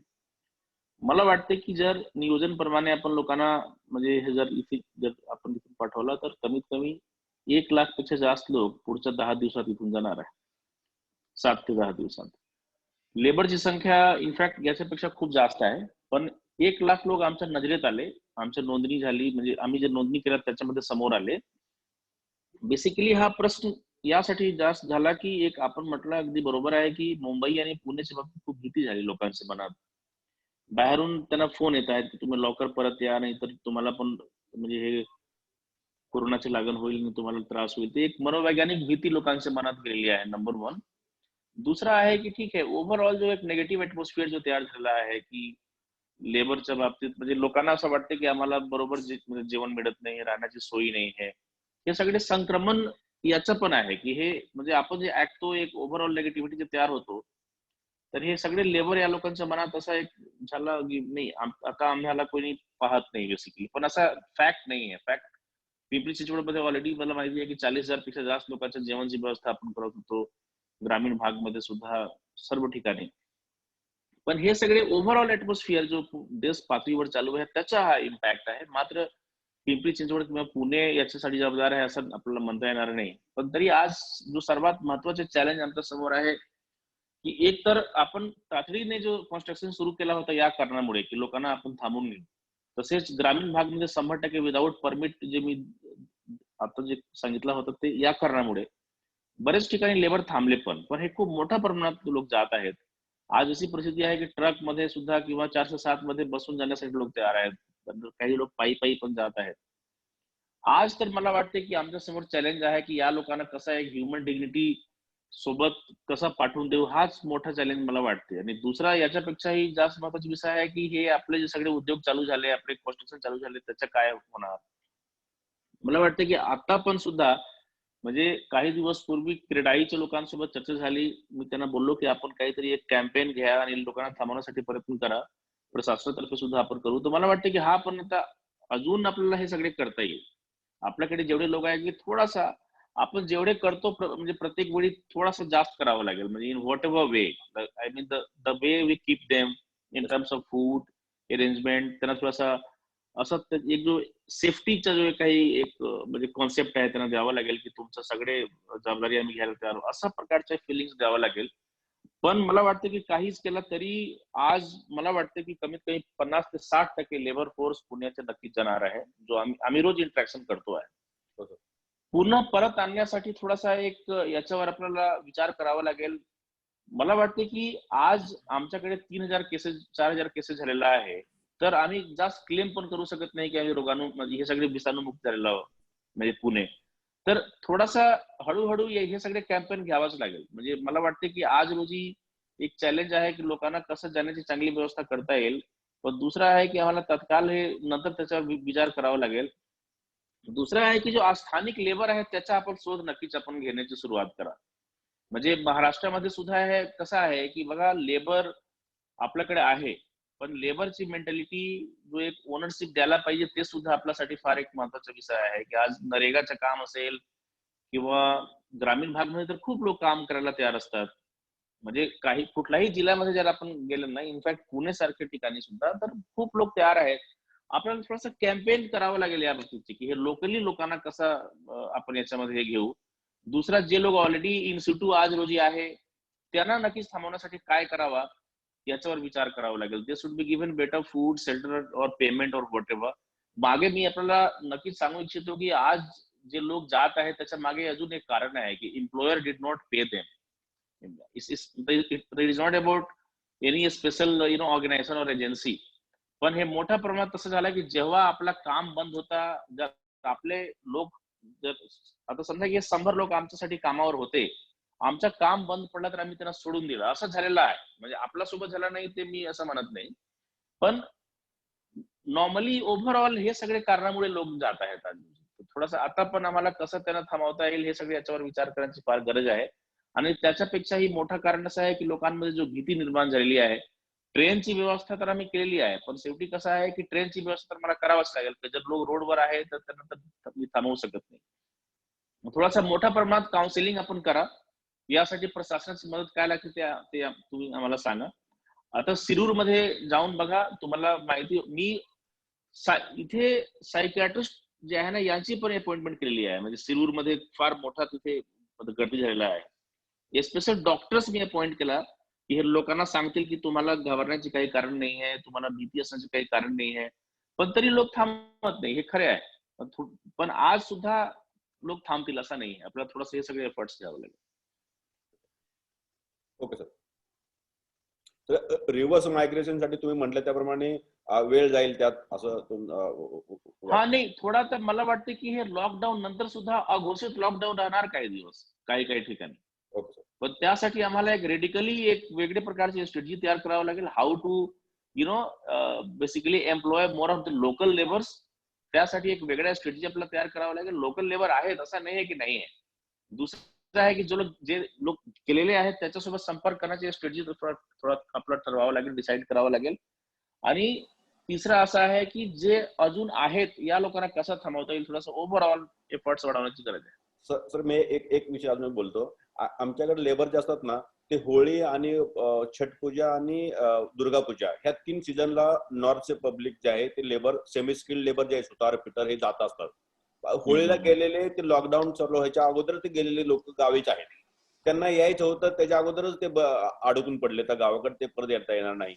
आणि म्हणजे हे आता चाललेले हे लेबर वेगळे आहेत. ऑलरेडी आमच्या होळीच्या वेळेला काय 10-20% लेबर हे गावी गेलेलं आहे. नाही ठीक आहे. मला काय वाटतं की परिस्थिती बदलू शकते पुढे. असं नाही आहे की कायमस्वरूपी असंच राहणार आहे. Okay sir. थोडाफार हे कोरोनाच्या बाबतीत म्हणजे काय एटमॉस्फिअर तयार होतो याच्या पुढे, याच्यावर सुद्धा बरेच काही गोष्टी डिपेंड करतायत ना. समजा जर मुंबईमध्ये उद्या 1 लाख केसेस झाला तर लोकांना कन्व्हिन्स करायला फार अवघड जाईल ना मला. तर हे बरेच काही गोष्टी येणारा जो काही टाइम पिरियड आहे त्याच्यावर पण आहे डिपेंड. पण हे 3 स्ट्रॅटेजी आम्हाला काम करणार आहे की जे आहेत त्यांना कसं थांबवता येईल. आणि दुसरा असा आहे की जे लोक गेलेले आहेत त्यांना परत आणण्यासाठी आपल्याला काय व्यवस्था करावं लागेल. आणि थर्ड आहे की हे लोकल जे काही आपला एनर्जी आहे आपल्याला त्याच्यामध्ये पण थोडासा विचार करावा लागेल. ओके, धन्यवाद साहेब. आपण एकदम योग्य पद्धतीने मार्गदर्शन केलं. यानंतर कलेक्टर साहेबांसाठी पिंपरी चिंचवड मधले प्रसिद्ध आर्किटेक्ट माननीय श्री शशांक फडके आपल्याला प्रश्न विचारतील. माननीय Shashank Phadke.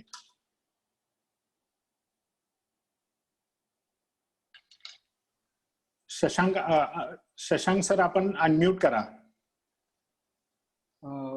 Thank you for giving me this opportunity, sir. Collector sir, I am really thankful on behalf of architects. I am getting this opportunity. Actually, तुम्ही आमचे प्रश्न, माझे 2 प्रश्न होते. NA ऑर्डर जी आहे तर ती ऑनलाईन चालू करावी, पण ते आपण आपल्या भाषणात सांगितलेलंच आहे की तुम्ही ते चालू करणार आहे आणि ते एफिशियंटली चालू झालं तर इथे न येता आज जो NA ऑनलाईन होण्यामुळे बाकी बरेचसे रेरा रजिस्ट्रेशन आणि इतर जी कामं आहेत ती इझिली चालू होतील. जी जी. Already you have answered this, so these are that is fine. I think it's a very important question, and I'll just think how it can be done in a better way, and I'll also discuss with you. And maybe it's a very huge conference and so many participants are there, so like few of us can sit together and just finalize how it can be done speedily. If there are better systems, how to make it, like online. And basically we already have all the systems with us, but I just said that in last 2 months our all staff and employees were busy doing some other works. So, but I'll actually think upon it very seriously, and I'll pass on this message to my SDOs also. In today's conference, I'm going to again have at 4 o'clock with all my SDMs and others, and I'll pass on this message to them. There has to be a system which is, absolutely pro people, and there should be no problem. There should be no, like any kind of trouble to citizens for this. So I'll actually ensure how it can be done. Thank you, sir. Thank you. अजून काय issue आहे का?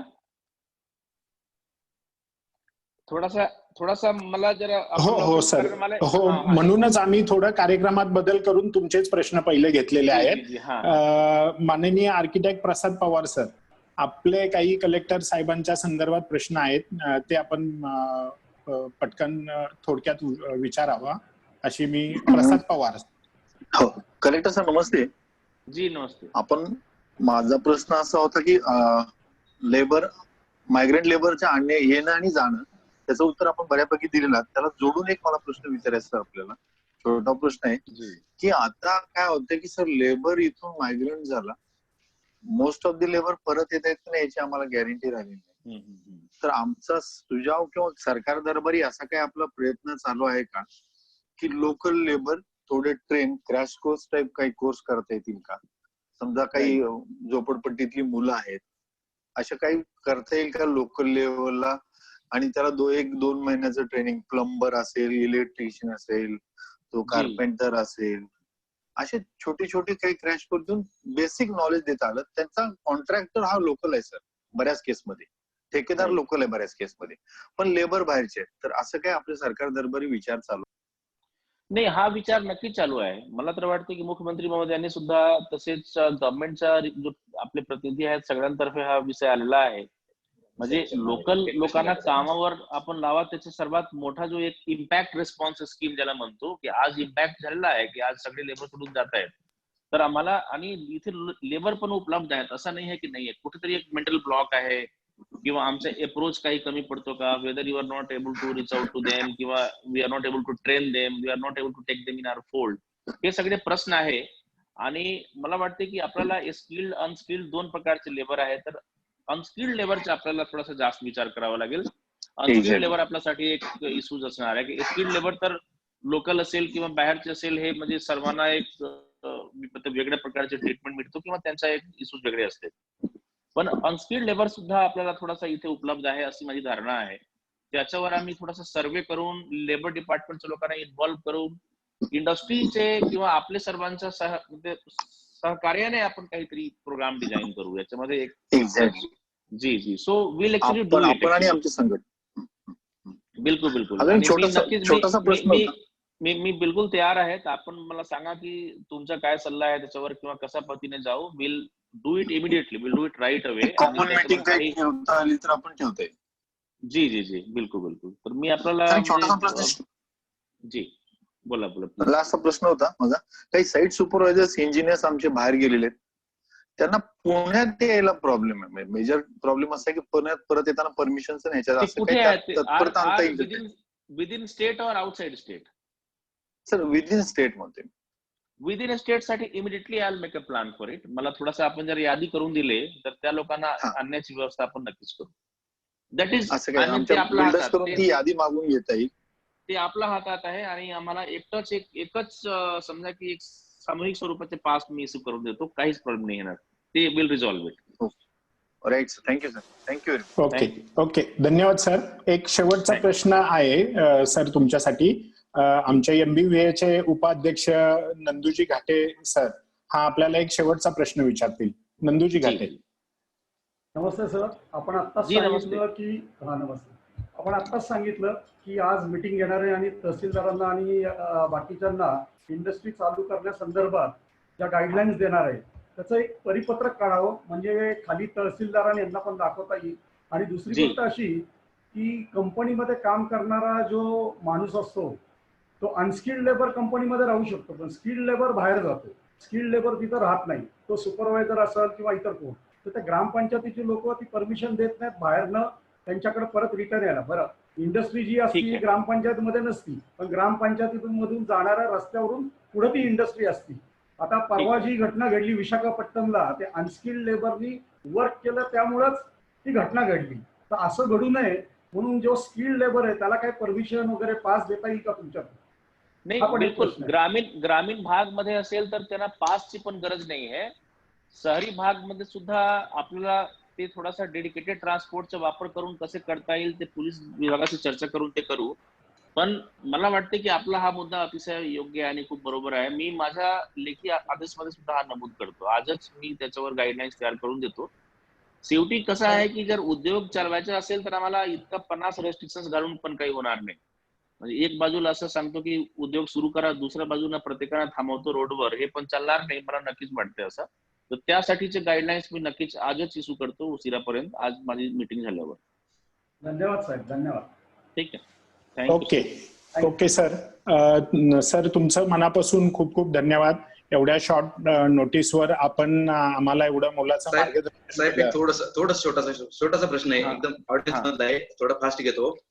कंपनीला चालू करायला परवानगी दिलेली आहे, पण त्या कंपनीमध्ये सिव्हिल वर्क पूर्व पावसाळी काम करायचंय. तर सिव्हिल काम करण्यासाठी आपल्याकडून काय भूमिका आपण काय करणार आहे का किंवा परवानगी देणार आहोत का? नाही, सिव्हिल वर्कची पण परवानगी आहे. सिव्हिल वर्कची पण परवानगी आहे. कंपनीवाले आत येऊन देत नाहीये त्यांना सिव्हिल काम करणाऱ्याला, कारण त्याला वेगळी काय परवानगी घ्यावं लागेल का त्यासाठी? नाही, सिव्हिल वर्कची पण परवानगी आहे.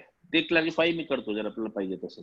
Yes sir. आणि या सगळ्या कार्यक्रमाला आपण वेळात वेळ काढून उपस्थित राहिलात आणि माझ्याकडे आभाराचं हे दिलेलं आहे, जबाबदारी दिलेली आहे. तर आमच्या सगळ्या टीमच्या वतीने साहेब खूप खूप धन्यवाद. तुम्ही खूप अतिशय बिझी शेड्यूल मधून आमच्या सगळ्या प्रश्नांची उत्तरं दिलेली आहेत आणि तुम्ही आम्हाला सामावून पण घेतलेलं आहे. तर मी आमच्या सगळ्या पॅनलिस्टच्या तर्फे आणि MBVAच्या तर्फे मी आपले आभार मानतो. आणि साहेब आमचा कार्यक्रम आम्ही पुढे कंटिन्यू करणार आहोत. Thank you so much. अभी क्या इसमें हार्डिकर सर है क्या साथ में जुड़े हुए? हाँ सर. सर आहेत का? आहेत. अच्छा सर, आप हैं क्या? मुझे ठीक है. तो सर मैं अभी जा रहा हूँ, मेरी एक अभी मीटिंग है तो मैं निकलता हूँ सर. Please continue. ठीक. Thank you. ओके, धन्यवाद सर. Thank you sir. धन्यवाद सर. Yeah, thank you. नक्कीच आपल्याला जे काही कलेक्टर साहेबांनी मार्गदर्शन केलं ते एकदम मोलाचं आणि महत्वाचं होतं. जे काही आपल्या लेबरच्या संदर्भात होतं आणि काम चालू करण्याच्या संदर्भात असतील किंवा एनी ऑर्डर ऑनलाईनच्या संदर्भात असेल, त्यांनी असं आपल्याला अप्रोप्रिएट मार्गदर्शन केलेलं आहे. यानंतर आता आपण प्रश्न उत्तराला सुरुवात करत आहोत. तर आपल्यामध्ये काही पॅनलिस्ट आहेत, त्यांचे काही प्रश्न आपण घेणार आहोत. तर पिंपरी चिंचवड मधून मी प्रसिद्ध बांधकाम व्यावसायिक घवाने बिल्डर्स आणि प्रमोटर्सचे मालक अमित घवाने यांना विनंती करतो की आपण आपला प्रश्न विचारावा. नमस्कार. श्रवण हार्डीकर सरांना माझा प्रश्न आहे. ऐकू येते? हॅलो साहेब, ऐकू येते? हॅलो. ओके सर, माझा प्रश्न आहे की आमचे जे ऑफिसेस आहेत त्याच्यामध्ये 33% स्टाफ ठेवून काम सुरू करण्याची आम्हाला परवानगी मिळावी, हा एक प्रश्न आहे. आणि दुसरा प्रश्न असा आहे की साईट सुरू करण्याची तुम्ही परवानगी दिलेली आम्हाला, पण काही साईटवर आमचे लेबर्स आम्हाला न कळवता त्यांच्या गावी किंवा परराज्यात निघून गेलेले, तर अशा वेळेस आम्ही प्रशासनाला काही माहिती देणे आवश्यक आहे का? तुमच्याकडचे जे साईट ऑफिसेस आहेत ते तुम्हाला ओपन करता येतील, पण तुमची जी आउट ऑफ साईट जो ऑफिस आहे की जिथे प्रायव्हेट ऑफिस तुमचं जे आहे ते अद्यापपर्यंत ओपन करण्याच्या सूचना आलेल्या नाहीत. आम्हाला अपेक्षा अशी आहे की आज किंवा उद्या ज्या सूचना येतील गव्हर्नमेंट ऑफ इंडियाच्या त्याच्यामध्ये याला मान्यता मिळू शकेल. दुसरा जो प्रश्न होता तुमचा की जे लोक निघून गेलेले आहेत त्यांचा कामाला उपलब्ध होणारच नाहीये, त्यामुळे तो काही कळवण्याचा काही संबंध नाही. जे आज उपलब्ध आहेत साईटवरती त्यांचीच फक्त नोंद आपण करून आम्हाला कळवायची आहे, ज्यांच्या माध्यमातून तुम्ही काम सुरू करत आहात. Okay sir, thank you. एक प्रश्न आहे सर की आम्ही बऱ्याचशा साईटवर असेही प्रश्न निर्माण झालेत की पूर्वी 50 कामगार होते, त्यांची आम्ही नोंद आपल्याकडे पाठवली आणि काम चालू झालं आणि 2 दिवसानंतर त्याच्यातले 10 लेबर परस्पर निघून गेलेले आहेत. तर अशा परिस्थितीमध्ये जे गेलेले 10 लेबर आहेत तर त्यांची नोंद परत आपल्याकडे करणं गरजेचं आहे का? त्यांची माहिती देणं आपल्याकडे गरजेची आहे का? तुमच्या याच्यावरनं जर ते साईटवरनं गेले असतील तर तसं कळवावं. एक पत्र फक्त आमच्या परवानगी विभागाला ईमेलद्वारे कळवावं. एवढे एवढे लेबर आमचे नोंद घेतलेली होती, आता इथून सोडून गेलेले आहेत. मात्र त्याच्यामध्ये 2 गोष्टी आहेत की जे सोडून गेले ते कुठे गेले हा एक महत्त्वाचा प्रश्न आहे. एका साईटवरनं दुसऱ्या गेले हे अपेक्षित नाही त्या ठिकाणी. त्यांना नक्कीच नाही. हे त्यांच्या गावी गेले असतील तरच गोष्ट वेगळी आहे की त्याच्यामध्ये त्यांनी कम्युनिकेट करणं अपेक्षित आहे की म्हणजे ते कम्युनिकेशनच्या थ्रूच गेले असणार आहेत, आम्हाला पोलिसांच्या थ्रूच, कारण ट्रेन्स चालू आहेत, बसेस चालू आहेत, त्यांच्या माध्यमातून गेले असतील तर. पण तुम्ही एक आमच्या बांधकाम परवानगी विभागाला कळवून ठेवल्यास श्रेयस्कर होईल. ओके, धन्यवाद सर, धन्यवाद. ह्याच्यानंतरचा प्रश्न आहे बाळासाहेब करंजुले यांचा. माननीय पोकळे साहेब यांच्यासाठी प्रश्न आहे, तर मी बाळासाहेब करंजुले यांना विनंती करतो की आपला प्रश्न घ्यावा. साहेब नमस्कार. माझे 2 प्रश्न आहेत, एक पोकळे साहेबांसाठी आहे आणि एक आयुक्तांसाठी आहे. सर आवाज येतोय? हा येतोय. पिंपरी चिंचवड परिसरामध्ये आरएमसीच्या पिंपरी चिंचवड आणि पीएमआरडी परिसरामध्ये आरएमसीच्या गाड्याला परवानगी दिली पाहिजे. तसेच बांधकाम साहित्याची वाहतूक करायला ट्रकला पण आपण परवानगी दिली पाहिजे, कारण आम्ही त्या मटेरियल शिवाय कामच करू शकत नाहीये. तर त्यांना सेपरेट आपण इसेन्शियल जसा ट्रकला अलाव केलंय तसं ह्या ट्रकला पण आपण अलाव करा असं मला वाटतंय. तर त्यासाठी काय आपण पासेस किंवा काय परिपत्रक काढणार आहोत का? आणि दुसरा प्रश्न कमिशनर साहेबांसाठी आहे. ज्या साईटवर काम चालू करण्यासाठी आपण परवानगी दिलेली आहे अशा ठिकाणी मेडिकल व्हॅन पाठवून महिन्यातून एकदा तरी मेडिकल कॅम्पद्वारे केलेली आहे, त्यामुळे त्याच्यासाठी जे काही वाहनं असतील किंवा जे काही लोक असतील त्यांच्यासाठी जे पासेस आहेत ते पीसीएमसी एरियामध्ये आता आयुक्त साहेबांकडून देण्यात येणार आहेत, पीसीएमसी आयुक्तांकडून. परंतु त्यांच्या मुवमेंटला काही अडचण येईल असं मला वाटत नाही. थँक्यू साहेब. साहेब कमिशनर साहेबांसाठी एक प्रश्न आहे. ज्या साईटवर काम चालू करण्यासाठी परवानगी दिली अशा ठिकाणी मेडिकल व्हॅन पाठवून महिन्यातून एकदा मेडिकल कॅम्प आपण करू शकाल का? आणि केला तर बरं राहील. आमची पहिला जो प्रश्न आहे की तुमचं जर ट्रान्सपोर्ट करणारी जी वाहनं आहेत त्यांच्यासाठी पासेसची सुविधा ही पिंपरी चिंचवड महानगरपालिकेच्या वतीनं करण्यात येत आहे. त्याच्यात कुठलीही अडचण नाही. आम्ही तुम्हाला तशी ऑनलाईन परमिशन देण्याची व्यवस्था करून देतो. आमचं पीसीएमसी स्मार्ट सारथी जे ऍप आहे ते ऍप डाउनलोड करत त्याच्यामधनं ही परमिशन तुम्हाला मिळू शकेल, अथवा ईमेल करा तुम्ही बांधकाम परवानगी विभागाला, ते तुम्हाला फॅसिलिटेट करून देतील. दुसरा जो तुमचा विषय आहे मेडिकल तपासणीच्या संदर्भामध्ये, आमची अपेक्षा अशी होती की तुम्ही ऍज अ डेव्हलपर आपल्या साईटवरती मधनं ही मेडिकल तपासणी करून घेऊ शकता. प्रायव्हेट डॉक्टर्स तुम्ही आणू शकता. तर तुम्हाला तशी परिस्थिती नसेल तर आम्हाला तुम्ही सांगितलं तर आम्ही तशी व्यवस्था करण्याचा प्रयत्न करू. कारण सध्या मी देऊ शकत नाही. याचं कारण आमच्याकडे मोठ्या प्रमाणामध्ये मेडिकल टीम्स आज कंटेनमेंट एरियासाठी आवश्यक आहेत. त्यामुळे आपल्याकडे डॉक्टर्सची कमतरता यापुढे अधिकाधिक जाणवत जाणार आहे. त्यामुळे जे खासगी डॉक्टर्स आहेत ते उपलब्ध आम्ही तुम्हाला करून देऊ. मात्र फॅसिलिटीज तुम्हाला उपलब्ध करून दिल्या तर त्यांचं करता येईल. आम्हाला जर शक्य झालं तर आम्ही निश्चितपणे फॅसिलिटीज या उपलब्ध करून देऊ. पण आता मी आश्वासन नाही देऊ शकणार की मला हे प्रत्येक साईटवरती करता येणं शक्य आहे किंवा नाही. साहेब, ते ट्रक्स तुम्ही अलाव करणार आहेत, पण आमच्या बऱ्याचशा मालवाहतूक PMRD हद्दीतून होतात, तर त्यासाठी काय उपाययोजना केलेली? आम्ही एकत्रितपणे पास देऊ त्याचे साहेब, तो संपूर्ण एरियासाठी लागू राहील, पुणे जिल्ह्यासाठी लागू. Okay, thank you sir. Thank you. Okay, धन्यवाद साहेब. यानंतर विक्रम डेव्हलपरचे डायरेक्टर श्री विक्रमजी गायकवाड हे कमिशनर साहेबांसाठी प्रश्न आहे त्यांचा. मी विक्रम गायकवाडांना विनंती करतो. सर नमस्ते. सर, आज पिंपरी चिंचवड महानगरपालिकेच्या डेव्हलपमेंट मध्ये बांधकाम व्यावसायिकांचा नेहमीच हातभार लागलेला आहे, पण आज बांधकाम व्यवसाय हा अडचणीत आहे. Cement, steel, labour cost, social डिस्टन्सिंगमुळे आणि या कोरोना व्हायरसमुळे येणारी ऍडिशनल कॉस्ट, त्याच्यामुळे कन्स्ट्रक्शन कॉस्ट ही सारखी वाढत चाललेली आहे. आम्ही प्रोजेक्ट करतो की साधारण 1000 रुपयापर्यंत कन्स्ट्रक्शन कॉस्ट वाढेल. याच काळामध्ये आम्ही जो कॉर्पोरेशनला साधारण प्रीमियम भरतो डेव्हलपमेंट चार्जेसच्या थ्रू, तो साधारण 500 रुपयापर्यंत पर स्क्वेअर फूट हा प्रीमियम पण भरतो. सर, आपण ऑलरेडी कॅश फ्लो इम्प्रुव्हमेंटसाठी महानगरपालिकेकडे डेव्हलपर किंवा बांधकाम व्यावसायिकांना काही मदत करता येईल का?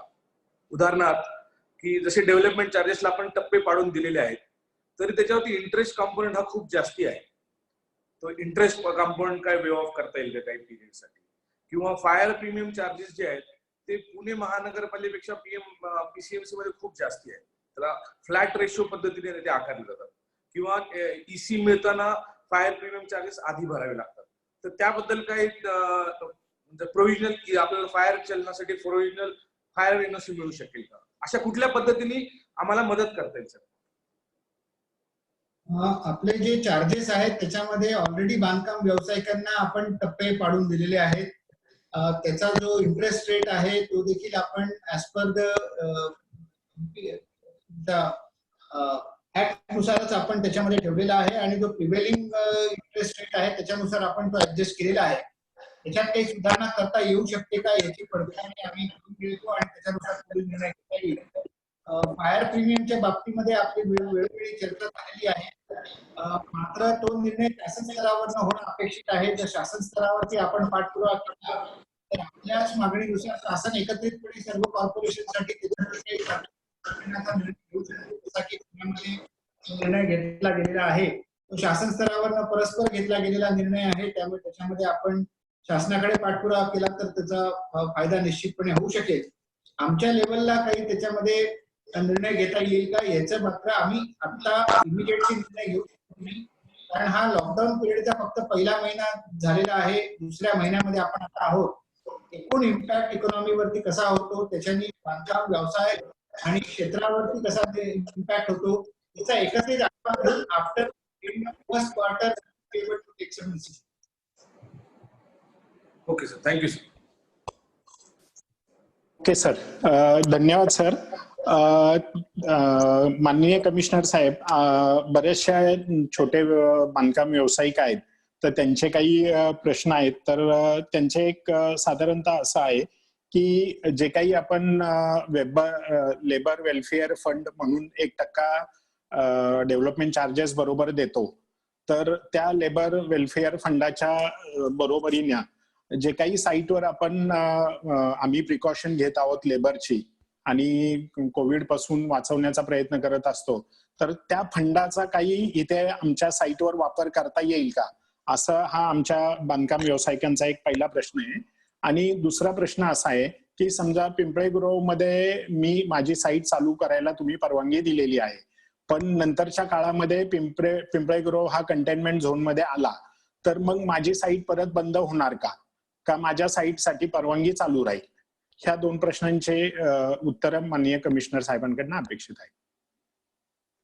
तुमचा जो पहिला प्रश्न आहे हा पॉलिसी स्वरूपाचा आहे. त्यामुळे त्याचा निर्णय एकत्रितपणे मी सरसकट आता उत्तर देऊ शकीन असं काही मला सांगता येत नाही, कारण 1% लेबर सेस हा आकारणी हा राज्य शासनाकडनं केली जाते, त्याचा विनियोग देखील राज्य शासनाकडनं केला जातो. त्यामुळे आपलं काय सजेशन असेल ते आपण कन्सॉलिडेट करून लेबर डिपार्टमेंटला जर आपण ते रेकमेंडेशन स्वरूपामध्ये जर देऊ शकलो तर आपले सन्माननीय राज्य शासन आणि संबंधित विभागाचे जे मंत्री आहेत दिलीप वळसे पाटील सर, त्यांच्याशी देखील काही चर्चा होऊ शकते या माध्यमातून, आणि सेक्रेटरी सरांना देखील चर्चा होऊन काही निर्णय घेता आला तर आपण फॅसिलिटेट करू शकतो. मात्र तो निर्णय माझ्या स्तरावरती घेणं कठीण आहे.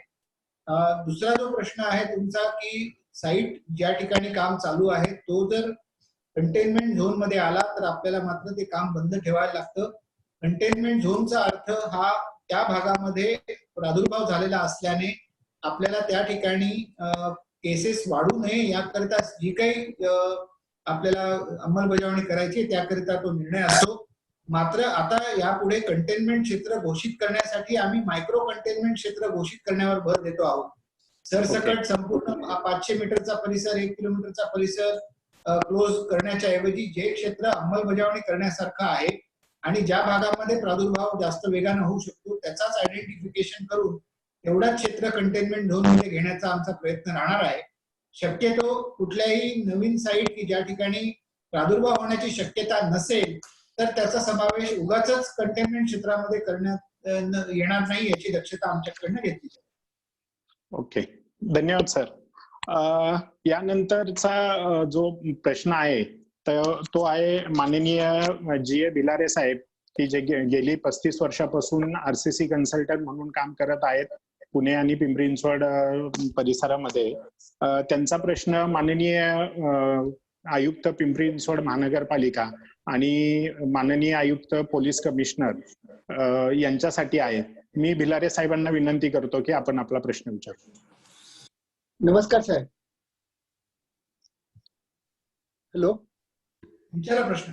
हा सर, मी G A Bhilare, all practising structural engineer व RC डिझायनर तर्फे आमचे एक प्रश्न आहे छोटासा, की सर आम्ही आता सपोज या 2-1 महिने झाले आमच्या साईट बंद आहेत आणि त्या केसमध्ये कसं की एखादं काम चालू असतानाच अचानक बंद झालेले आहेत. म्हणजे उदाहरणार्थ स्लॅबचं काम चालू आहे, शटरिंगचं काम चालू आहे आणि ते ऑल ऑफ अ सडन बंद झालेलं आहे, किंवा एखादं बेसमेंटचं काम चालू आहे त्याचं खोदाई चालू आहे आणि आता आधीमध्ये असा पाऊस पडतो आणि मान्सून पण जवळच आलेला आहे, त्यामुळे त्याच्यात पाणी साठण्याची शक्यता आहे. तिथे इलेक्ट्रिकल पंप असतील किंवा डिवॉटरिंगची सिस्टीम आहे ती सिस्टीम सुद्धा एखाद्या वेळेस बंद पडलेली असेल, किंवा कंपाऊंड वॉल्स असतात जिथे RCC कंपाऊंड वॉल असतील किंवा अशा रिटेनिंग वॉल्स असतील आणि तिथे अशा अचानक पावसाचा प्रॉब्लेम येऊ शकतो. परंतु तिथे आता या 2 महिन्यामध्ये कुणीही तिथे गेलेलं नाहीये आणि म्हणजे तिथे बिल्डरही जाऊ शकला नाही, आर्किटेक्टही जाऊ शकले नाही, स्ट्रक्चर इंजिनियरही गेले नाही किंवा कॉन्ट्रॅक्टरही गेलेलं नाही. अशा केसमध्ये शटरिंगचं एखादं परत काम चालू करत असताना एखादा प्रॉप कुठे लूज झालेला असेल किंवा शटरिंगचे प्लायवूड कुठे लूज झालेला असेल आणि त्याच्यामुळे त्याचा एखादा धोका निर्माण होऊन ऍक्सिडेंट होण्याची शक्यता असते. या केसेसमध्ये बेसमेंटमध्ये सुद्धा तसंच पाणी असेल आणि सिस्टीम प्रॉपर नसेल तर अजून काहीतरी दुर्घटना उद्भवू शकतात.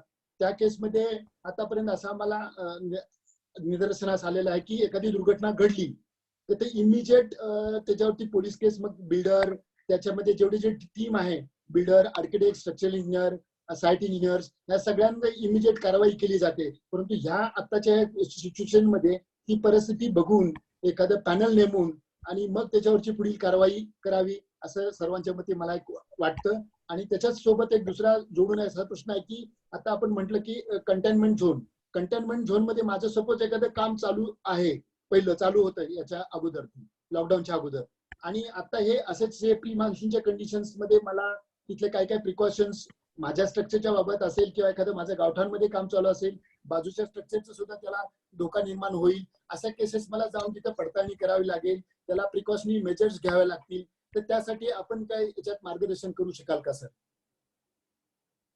2 प्रश्न तुम्ही विचारलेत. पहिला जो प्रश्न आहे त्या बाबतीत जिल्हाधिकारी महोदयांनी स्पेसिफिक पत्र काढून मान्सून पूर्व करावयाची कामे आणि एसेन्शियल जी मान्सून पूर्व जिकडे बिल्डिंग खोदकामासाठी पाया खोदलेला असेल आणि आता तिथे तो वर उचलून क्लोज करायचा असेल, काही शटरिंग क्लोज करायचा असेल, वॉटरप्रूफिंगची कामं करायची असतील, या स्वरूपाची कामं करण्याची मुभा जिल्हाधिकारी महोदयांनी दिलेली आहे. तशी जर कामं काही साईटवरती करायची असतील आणि ऑन साईट लेबर तुमच्याकडे उपलब्ध नसेल तर विशेष परवानगीसाठी तुम्ही तशा कामासाठी अर्ज आमच्या बांधकाम परवानगी विभागाकडे करू शकता. बांधकाम परवानगी विभाग स्पेसिफिक साईट इन्स्पेक्शन करून त्याप्रमाणे उचित निर्णय घेऊन तुम्हाला स्पेसिफिक परवानगी to move certain labours on a conditional basis आणि establishing their site location camp की त्यांना इन सिटू ठेवण्याची व्यवस्था करण्याच्या अटीवर आम्ही निश्चितपणे आपल्याला तशी तात्काळ देऊ. वेळ कमी उरलेला आहे त्यामुळे ही कारवाई तुम्हाला तात्काळ करावी लागेल. त्यामुळे स्ट्रक्चरल इंजिनियर्सनी आपापल्या साईटचा रिव्ह्यू घेऊन काही जर आवश्यकता असतील तर पुढील 2-3 दिवसामध्ये या अर्ज करावेत. इमिजिएटली आमच्या विभागाकडनं तसं फॅसिलिटेशन करण्यात येईल.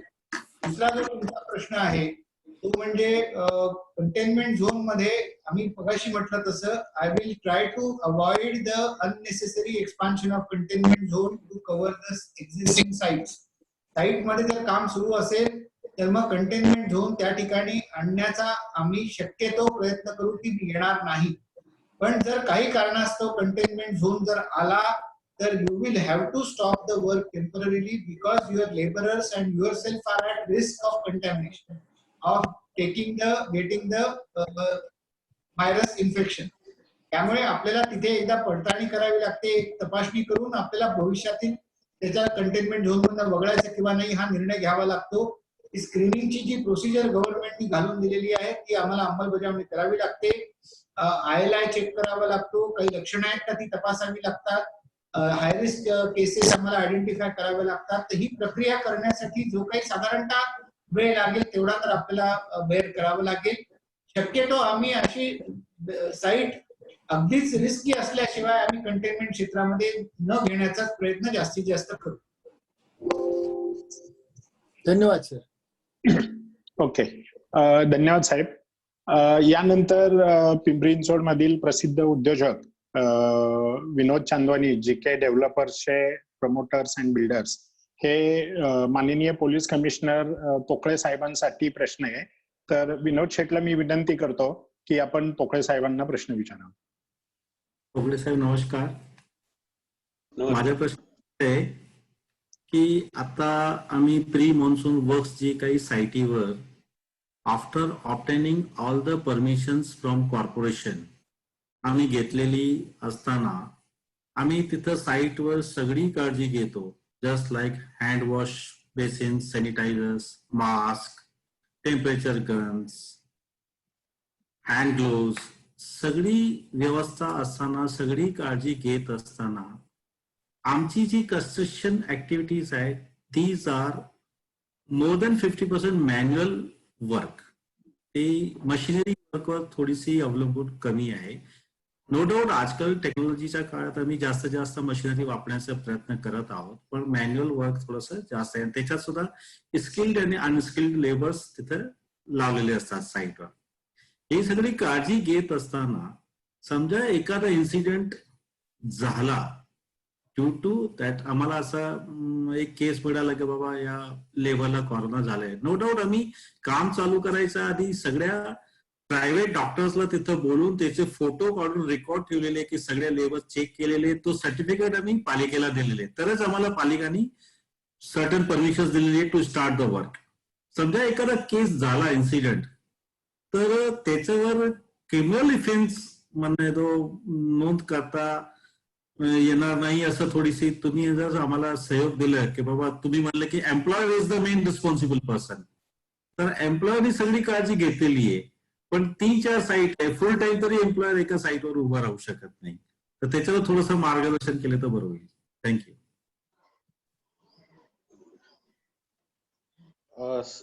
साईटवर काय काय उपाययोजना केल्या पाहिजे त्याच्याबद्दल मला वाटतं कलेक्टर साहेबांनी पण आपल्याला सविस्तर सूचना दिलेल्या आहेत.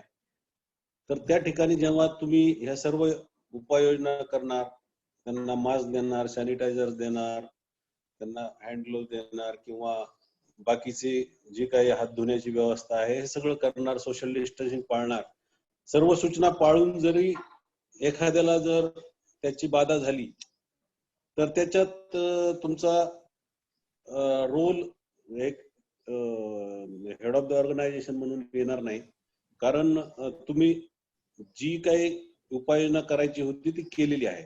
परंतु मी पहिल्यांदा सांगितल्याप्रमाणे हे पण बघितलं पाहिजे की हे फक्त केवळ परवानगी घेताना सगळं दाखवायचं की आम्ही सगळं करतोय, परंतु 4 दिवसानंतर ते तिथे काही असणार नाही अशी परिस्थिती नको. आणि म्हणजे एकतर सामाजिक जबाबदारी पण आहे आपली की त्यांची जे काही आपल्याकडे काम करतात लोक त्यांच्या आरोग्याची काळजी घेणं आणि ती कंटिन्युअसली घेणं. हे जर केलं तर मला वाटतं तुमच्यावर कोणतीही जबाबदारी त्याची येणार नाही आणि कुठल्याही प्रकारची केस तुमच्यावर दाखल होणार नाही. थँक्यू. ओके, धन्यवाद साहेब. थोडक्यात म्हणजे आपण सर्वांनी काळजी घेतली पाहिजे की आपण फक्त सुरुवातीला बांधकाम परवानगी मिळेपर्यंतच ह्या सगळ्या गोष्टींची पूर्तता न ठेवता कायमस्वरूपी आपण ह्या सगळ्या गोष्टींचे आपण जातीनं लक्ष घालून आपण त्या गोष्टींची पूर्तता केली पाहिजे. म्हणजेच आपल्याला 304 किंवा 304A सारख्या IPC कलमाला आपल्याला सामोरे जावं लागणार नाही. म्हणजे rash and negligence of act ह्याद्वारे जे काही आपल्यावर आतापर्यंत आपल्या लोकांवर अनुभव आलेला आहे ह्या अनुभव परत आपल्याला येणार नाही. त्यासाठी जसं पोकळे साहेबांनी सांगितलं त्या पद्धतीने नक्कीच साहेब आम्ही तुम्हाला ग्वाही देतो की आमचे सर्व बांधकाम व्यावसायिक हे सुरुवातीलाच नसून तर संपूर्ण काळात हे सर्व कामगारांची आणि कर्मचाऱ्यांची निश्चितच आपल्या घरच्या माणसांगत त्यांची निगा आणि काळजी घेईल. यात आमच्याकडनं तुम्ही कसली शंका बाळगू नका. धन्यवाद साहेब. पुढचा प्रश्न आहे आर्किटेक्ट फडके साहेबांचा प्रश्न आहे. माननीय आयुक्त पिंपरी चिंचवड यांच्यासाठी आहे. माननीय फडके साहेब. Good afternoon sir.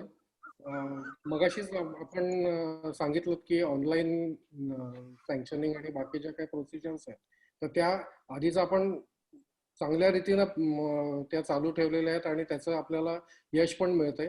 पण त्या संदर्भात अजून आम्हाला एक सजेशन द्यायचं होतं की पूर्वी आम्हाला तिथे यायला जमत होतं, येता येत होतं, लोकांशी कम्युनिकेट करता येत होतं आणि त्याप्रमाणे काही क्वेरीज आल्या तर त्या रिझॉल्व्ह करता येत होत्या.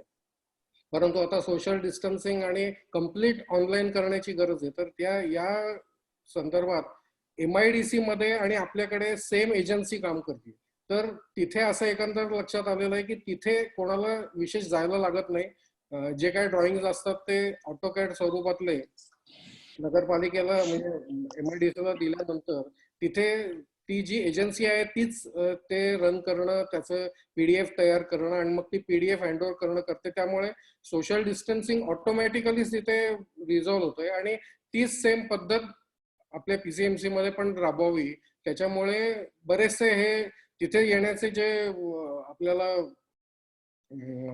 यावं लागतं म्हणजे नगरपालिकेत तर ते अवॉइड करता येईल. हे या संदर्भात काही सजेशन असेल तर ते पाहिजे. दुसरं असं आहे की आता टाउन प्लॅनिंग आपल्या इथेच आहे आणि बांधकाम विभाग पण आपल्या इथेच आहे. त्यामुळे त्यांच्यामध्ये डिजिटाइज इंटरलिंकिंग आहे. परंतु सिटी सर्वेचा आपल्याला सपोर्ट घ्यायला लागतो कुठलेही नगर नकाशे मान्य करत असताना. पण ते अनफॉर्च्युनेटली लिंक नाहीये आणि ते जर लिंकिंग करता आलं तर फर्दर मोर आपलं हे ऑनलाईन सँक्शन आणि सबमिशन्स आणि त्याचं जे काय बाकी फॉर्मॅलिटीज आहेत त्या इझिली पार पाडता येतील. या संदर्भात एक आपल्याकडून मार्गदर्शन पाहिजे होतं. आणि तिसरी गोष्ट अशी आहे की काही जर डेलिगेशन ऑफ पॉवर्स करता आले, उदाहरणार्थ प्लीन चेकिंग आहे, सेटबॅक चेकिंग झाल्यानंतर, कारण सेटबॅक चेकिंग हे डेव्हलपमेंट प्लॅनशी रिलेटेड असल्यामुळे ते झाल्यानंतर प्लीन चेकिंग त्यानंतर extension or renewal of sanctioning of plans किंवा minor modification without changing plinth किंवा फ्लोर प्लेट हे जर आर्किटेक्ट्सना डेलिगेट करता आले तर ती कामं सुद्धा विनासायास तिथे न जाता होऊ शकतील. हे 3 सर प्रश्न आपल्याला होते. आणि त्याचबरोबर अजून एक मनात संभ्रम असा होता की नवीन सँक्शन्स, नवीन प्रपोजल्सचे सँक्शन्स कधी चालू होतील. तर आम्हाला या संदर्भात मार्गदर्शन करावं. पहिला जो प्रश्न आहे त्याची निश्चितपणे दखल घेतलेली आहे की आपल्या इकडची जी ऑनलाईन प्रणाली आहे ती अधिक सक्षम आणि पूर्णतः ऑनलाईन कशी करता येईल की कुठल्याही इंटरॅक्शन साठी यावं लागणार नाही याची जबाबदारी श्री ढवळे जे कार्यकारी अभियंता म्हणून आता नुकतेच पदोन्नत झालेले आहेत त्यांना मी आता दिलेली आहे. आपल्यासोबत ढवळे साहेब पण इथे आहेत. त्यांना ही काम सोपवलेलं आहे. तुम्ही सगळ्यांना नमस्कार करू शकता. त्यांनी ऐकलेलं आहे तुमचं विषय. तर त्यांच्याकडे ही पूर्णपणे जबाबदारी सोपवलेली आहे. त्यांना सूचना देण्यात आलेल्या आहेत की काय सुधारणा आपल्या ऑनलाईन सिस्टीम मध्ये करायच्या असतील तेवढ्या करून पूर्णतः ऑनलाईन आपल्या इकडे चालेल की जेणेकरून एनओसीज या सुद्धा ऑनलाईन पद्धतीनेच उपलब्ध होतील. सिटी सर्व्हे सोबतचा जो कनेक्शनचा जो विषय आहे तो आम्ही सिटी सर्व्हे ऑफिसची वेगळ्यानं चर्चा करून तो कसा रिझॉल्व्ह करता येईल त्याचा निश्चितपणे आपण प्रयत्न करूया. आणि त्याच्यामध्ये फडकेंनी जर स्वतःच मदत केली आणि आपण काही वेबिनार किंवा आपण कॉल सेटअप करून त्यांच्याशी जर आपण हे फॅसिलिटेशन करू शकतो तर प्राथमिक चर्चा करून आपल्याला काही डिसिजन घ्यावे लागतील ते आपण निश्चितपणे लवकरात लवकर घेऊया. ऑनलाईन प्रणाली आम्ही सोमवारपासून आपण बिल्डिंग परमिशनची प्रक्रिया आपण सुरू करतोय असं मी मगाशी सांगितलं होतं. त्यामुळे काही स्टाफच्या माध्यमातून आपण नवीन परमिशन्स रिव्हिजन्स याची जी काही असेल ती ऍप्लिकेशन घ्यायला आपण सुरुवात करतो. मी तसे आदेश सोमवारी इश्यू करतो. Thank you sir. आणि मग तिसरा प्रश्न होता की delegation of powers for small activities जर करता आलं तर further more it will be helpful. Explore तसं तर मग आपण एकदा पूर्वी चर्चा पण अशी पण केली होती की पूर्ण building plan section up to certain size also can be given to the architect. Self certification could be the केस आणि एम्पॅनलमेंट ऑफ आर्किटेक्ट्स करून आपल्याला ते करता येण्यासारखं आहे. But it's a major policy decision which will require further deliberation which we will take offline. Okay sir. आता एक common प्रश्न माझा आपल्यासाठी आणि पोलीस कमिशनर साहेबांसाठी होता की बरेचसे आमच्याकडे काम करणारे जे लोक असतात ते पुण्यातनं पण येतात, तर त्यांना काही सेपरेट किंवा स्पेशल पास घेण्याची आवश्यकता भासेल का? सध्या कुठलाही वेगळा पास आपण स्पेसिफाय केलेला नाहीये. आम्ही जो पास इश्यू करतो आहे तो कॉमन पास आहे, तो तुम्हाला ऍक्सेप्टेबल आहे. मात्र ते कुठल्याही कंटेनमेंट झोन मधनं येणारे नसावेत याची खबरदारी आपल्याला घ्यायची आहे.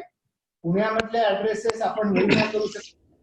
पुण्यातनं येणारा माणूस हा कंटेनमेंट झोन मधनं आला का बाहेरून आला याची आपल्याला माहिती नसते. त्यामुळे आपण शक्यतो पिंपरी चिंचवड मधीलच लोकांना जास्त करून सुरुवातीला कामाला वापरावं. जर पुण्यातनं येणं अत्यंत गरजेचंच असेल तर त्यांनी आमच्याकडनं इश्यू झालेला पास दाखवून ते येऊ शकतात. मात्र त्यांनी कंटेनमेंट झोन मध्ये जर घोषित झालेला असेल तर तिकडनं इमिडिएटली इन्फॉर्म करून त्यांनी घरातच थांबणं आवश्यक आहे, कारण कंटेनमेंट झोन मधनं कुठलीही outward movement cannot be allowed. Sir याचा अर्थ पिंपरी चिंचवड मधला रेसिडेंट जो असेल तो जर ऑफिसमध्ये येऊ इच्छितो किंवा समजा ऑफिसमध्ये त्याला जायचं असेल तर त्याला पासची सेपरेट गरज नाहीये ना? त्याला आपण गरज आहे, कारण आपल्याला तुम्हाला तेच आम्ही तेच म्हटलं होतं की इन सिटू जे काम आहे त्यांच्या माध्यमातून तुम्हाला काम करायचं होतं. पिंपरी चिंचवड मधनं किंवा पुण्यातनं जे कोणी येणार असतील त्यांचे एकदा पास तुम्हाला बनवून घ्यावा लागेल. त्यांची नावं कोण कोण साईट इंजिनियर सुपरवायझर्स येणार आहेत त्यांची नावं एकदा देऊन त्यांचा पास बनवून घ्यावा लागेल.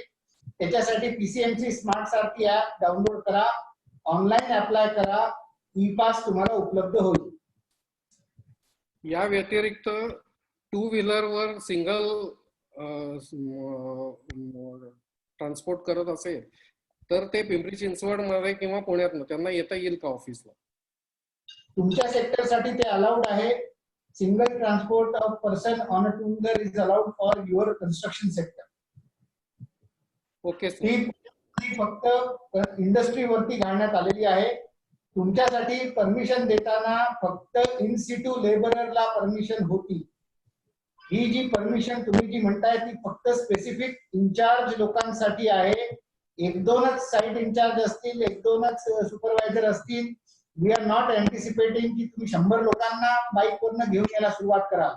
त्या पद्धतीचे सरसकट परमिशन तुम्हाला मिळणार नाहीत याची नोंद बिल्डर्सनी घेण्याची आवश्यकता आहे. सर माझा पुढला प्रश्न आता कमिशनर साहेबांना होता की बिल्डिंग ऍक्टिव्हिटी ही ऍक्सिडेंट प्रोन ऍक्टिव्हिटी आहे आणि त्याच्यामध्ये असोसिएटेड वर्क असतं. त्याच्यात आर्किटेक्ट्स असतात, इंजिनियर्स असतात, कन्सल्टंट्स वेगवेगळे असतात, डेव्हलपर्स असतात, ओनर्स असतात आणि ऑफकोर्स कॉन्ट्रॅक्टर्स आणि हे असतात. आणि प्रत्येकाचं एक स्कोप ऑफ वर्क असतं, प्रत्येकाची एक रिस्पॉन्सिबिलिटी असते. आता हे सगळेजण काम करणारे असतात, हे जी काय रिक्वायर्ड प्रिकॉशन असते ती वेळोवेळी घेत असतात, पण तरी काही गोष्टी इनएव्हिटेबल असतात किंवा काही गोष्टी अनएंटिसिपेटेड असतात.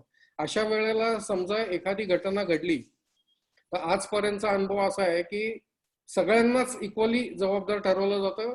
आत्ताच ऑलरेडी आपण एका कॅलॅमिटीतनं बाहेर पडायचा प्रयत्न करतोय, पण because this activity itself is a accident prone activity, there are likely chances हे कोणी जे काम करणारे लोक आहेत हे कोणी गुन्हेगार नाही आहेत किंवा हे कोणी इंटेन्शनली काम करणारे लोक नाहीत, परंतु काही काही गोष्टी अनप्रेसिडेंटेड असतात आणि त्यामुळे आमचं असं म्हणणं होतं की स्कोप ऑफ वर्क, त्यांची जबाबदारी आणि तसं नीट अवलोकन करून जे काय असेल ती लाईन ऑफ ऍक्शन ठरवावी, रादर दॅन इमिजिएटली सगळ्यांना जबाबदार ठरवून पुढे कार्यवाही करावी. तर या संदर्भात आपलं मार्गदर्शन पाहिजे. याच्यामध्ये कोणती दुर्घटना घडली तर पोलिसांचं काम हे असतं की खरोखर याच्यामध्ये काही निग्लिजन्स कोणाकडून झाला आहे का, झाला असेल तर त्या निग्लिजन्सला किंवा निष्काळजीपणाला जबाबदार कोण आहे, आणि जे कोणी त्याला जबाबदार असतील तेवढ्यावरच ती कारवाई होते. आता तुम्ही म्हणता त्याप्रमाणे सगळ्यांनाच याच्यामध्ये हे केलं जातं किंवा आणखी काही असं होत असेल तर स्पेसिफिक जर तुम्ही काही सांगितलं घटना तर त्याच्यावर आपल्याला बघता येईल की खरोखर असं काही झालंय का. परंतु एक तर दुर्घटना घडली किंवा अपघात घडला तर तो सगळ्या सेक्युरिटी मेजर्स जे आहेत किंवा जी काही व्यवस्था तिथे करायला पाहिजे होती ती केली आहे किंवा नाही, त्याच्यामध्ये कोणाचा निष्काळजीपणा झालाय किंवा नाही हे पाहणं पोलिसांचं काम असतं. आणि त्याच्यामध्ये जर निष्पन्न झालं की ह्या निष्काळजीपणासाठी XYZ हा जबाबदार आहे तर त्याच्यावरती कारवाई केली जाते. त्यामुळे सगळ्यांचाच याच्यामध्ये काही रोल आहे असं मला वाटत नाही किंवा तसं काही होणार नाही. Okay sir, this was really relieving. कारण कायम असाच प्रश्न पडतो की कारण प्रत्येक कामाला इक्वली सगळेच जण त्यांच्या त्यांच्या स्कोप ऑफ नुसार कनेक्टेड असतं, तर ते अवलोकन करून नंतरच मग लाईन ऑफ ऍक्शन डिसाइड करणार. हे आपले जे शब्द आहेत, we are really thankful to you. Shankar Sheth, माझे प्रश्न संपलेले. थँक्यू. ओके ओके धन्यवाद. हो, एक 2च मिनिटं सर, 2च मिनिटं फक्त, 2च मिनिटात. आता शेवटचेच एक प्रश्न आहे. धन्यवाद पोकळे साहेब. यानंतर MBVA चे प्रेसिडेंट जितेंद्र सावंत साहेब हे प्रश्न विचारतील आणि त्याच्यानंतर मिलिंदजी देशपांडे हे सर्व ऑडियन्सच्या थ्रू काही प्रश्न विचारतील साहेब. हे 2च शेवटचे प्रश्न आहेत आणि त्याच्यानंतर आपण आपले वेबिनार क्लोजअप करूया. थँक्यू. जितेंद्र सावंत साहेब. Good afternoon sir.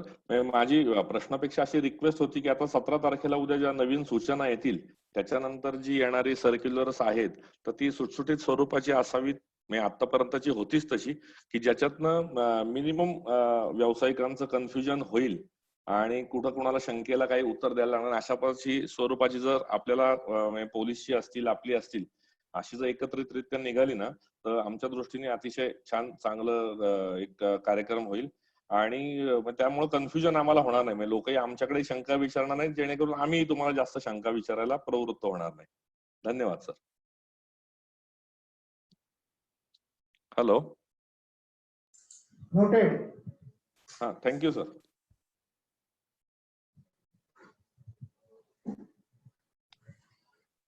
Milind sir नमस्कार.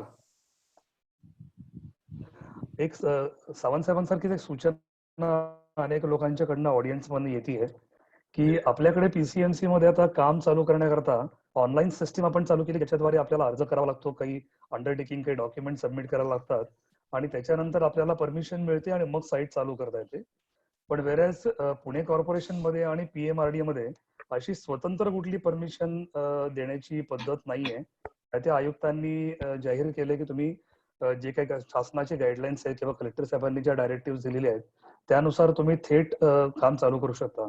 तर PCMC मध्ये अशी परवानगी न घेता थेट साईट चालू करता येईल अशा प्रकारचा काही विचार आपण करू शकता का? निश्चितपणे करू शकतो. फक्त तुम्हाला मग मी काय एवढंच सांगेन, सेल्फ डिक्लेरेशन करून द्या, तुम्ही आम्हाला इन्फॉर्म करून द्या our site in charge will come and visit and just verify whether you are following all the guidelines. मी तशा सुधारणा करून घेईन. Thank you sir, thank you so much. Sir 1-2 मिनिटं आपल्याला इंटरप्शन झालंय, कारण काय आपले MBBA चे होस्ट डिस्कनेक्ट झालेत. 1 मिनिटात परत सुरू होईल. तोपर्यंत मी एकच गोष्ट सांगू झालं ना शकतो. शंकर शेठ, झालेत ना सगळे प्रश्न? चालू झाले. बाळासाहेब आलेत ना?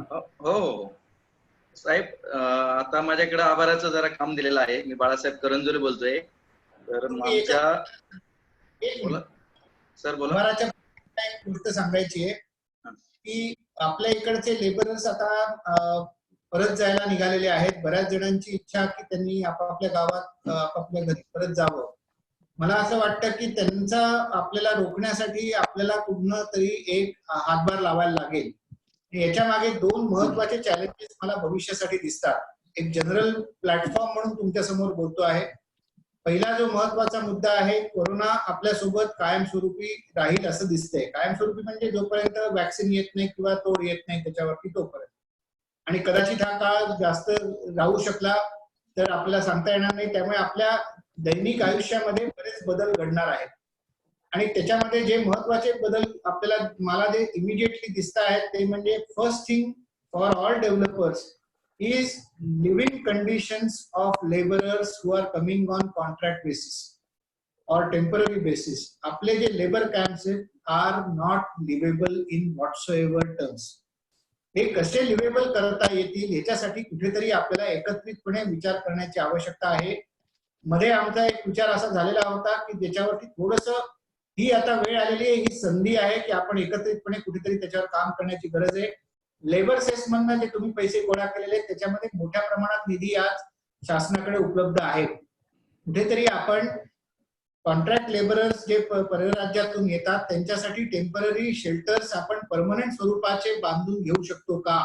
सरकारने, आपण कलेक्टर साहेब मगाशी होते त्यांच्यासमोर मला हा विषय काढायचा होता पण त्यांना जावं लागलेलं आहे. पण आपण एकत्रितपणे जर असा मनोदय व्यक्त केला की आम्ही प्रपोजल देतो, आम्हाला सरकारी गायरानाची कुठेतरी जागा द्या, आपण त्याच्यावरती मोठे लेबर शेल्टर्स आपण चांगले प्रीफॅब स्ट्रक्चरचे तुमच्याच माध्यमातून जर बनवून घेतले आणि त्यांच्यासाठी ट्रान्सपोर्टेशनची व्यवस्था केली ऑन बुकिंग बेसिस. ज्या ज्या डेव्हलपरकडे काम चालू असेल त्यांनी तिथे बुकिंग करायचे आणि आपले लेबर तिथे ठेवायचे जिथे त्यांच्या लिव्हिंग कंडिशन्स चांगल्या मेंटेन होऊ शकतील. कारण करंट कंडिशन्स मध्ये आणि गेल्या वर्षीच्या पावसाळ्यातही अनेक ठिकाणी अपघात झाले, लेबर कॅम्प मधल्या वॉल्स पडल्या किंवा काही दुर्घटना झाल्या, त्याच्याने मृत्युमुखी अनेक लोक पडले. किंवा आता असं होऊ नये की त्यांच्या कॅम्प मध्ये झोपडपट्टी सदृश स्थिती असल्यामुळे तिथे अनहायजेनिक कंडिशन निर्माण होऊन ते करोनाचे बळी पडावेत. अशी जर घटना घडू द्यायची नसेल आणि त्यांना जर आपल्या शहरात रिटेन करायचं असेल तर their living conditions and hygiene has to be improved systematically as a society. आणि because they are helping us build our cities and nation, we are responsible for improving their conditions when they are here. ते आपले पाहुणे आहेत, आपल्याकडे काम करायला आलेले जरी असले तरी आपल्याला मदत करायला आलेले, we have to work with them. हा एक विचार आपल्या ऑर्गनायझेशननी करावा. त्याच्यासाठी आपण एकत्रितपणे काय करू शकतो याच्यावरती विचार करण्याची गरज आहे. आणि दुसरा जो महत्वाचा विषय आहे की पुण्यापासून पिंपरी चिंचवड मध्ये जो फरक आहे तो म्हणजे पुणे ही जुनी दाट वस्ती आहे, पिंपरी चिंचवड तसं मोकळं ढाकळं वाढलेलं आहे. दाट वस्ती आणि स्लम्स हे 2 गोष्टी मात्र आपल्याला कुठे ना कुठेतरी विचार करून निश्चित विचारपूर्वक टाळल्या पाहिजेत. त्यामुळे मला आता जो महत्वाचा भाग दिसतो आहे तो म्हणजे स्लम रिडेव्हलपमेंट. आपल्या शहरामध्ये देखील जितक्या स्लम्स आहेत त्याच्यामध्ये आपलं सामाजिक दायित्व म्हणून मोठ्या डेव्हलपर्सनी एक स्लम दत्तक घेऊन रिडेव्हलपमेंटला सुरुवात करायला पाहिजे. व्यवसाय म्हणून न बघता let us take it as a challenge. तुमच्या कॉस्ट कव्हर होतील एवढं तर निश्चितपणे SRA प्रकल्पामध्ये तुम्हाला मिळतं, त्याच्यामध्ये उत्पन्न देखील चांगलं मिळतं. But let us now not look at it as an opportunity to earn money, let us look at it as a social responsibility. At least big developers should start thinking about it. जर आपण सुरुवात केली तर कुठेतरी आपण slum free city हा विषय पिंपरी चिंचवडच्या साठी तरी विचार करायला सुरुवात करायला हाय टाइम आलेला आहे. जर उद्या विचार करा की आनंदनगर मध्ये आता आपल्याला पॉझिटिव्ह रुग्ण सापडले, 8 पॉझिटिव्ह रुग्ण झालेले आहेत, 9 आलेले आहेत आणि ही संख्या जर पुण्यासारखी भरभर वाढायला लागली तर हजारोच्या संख्येने पॉझिटिव्ह त्या ठिकाणी निघतील. कारण ते खूप दाटीवाटीने राहतात, एका घरामध्ये 10 लोक राहतात, खूप अत्यंत वाईट लिव्हिंग कंडिशन्स आहेत. You have developed wonderful city in PCMC. You can redevelop this slums.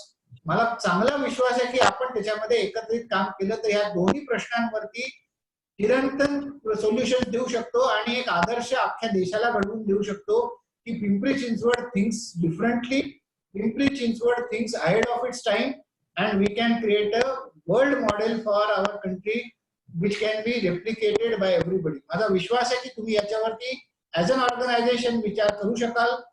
मी तुमच्याशी चर्चा करायला तयार आहे. परत गरज पडली तर आपण याच्यावरती निश्चितपणे चर्चा करू. चांगले आर्किटेक्ट्स आपल्या शहरात आहेत.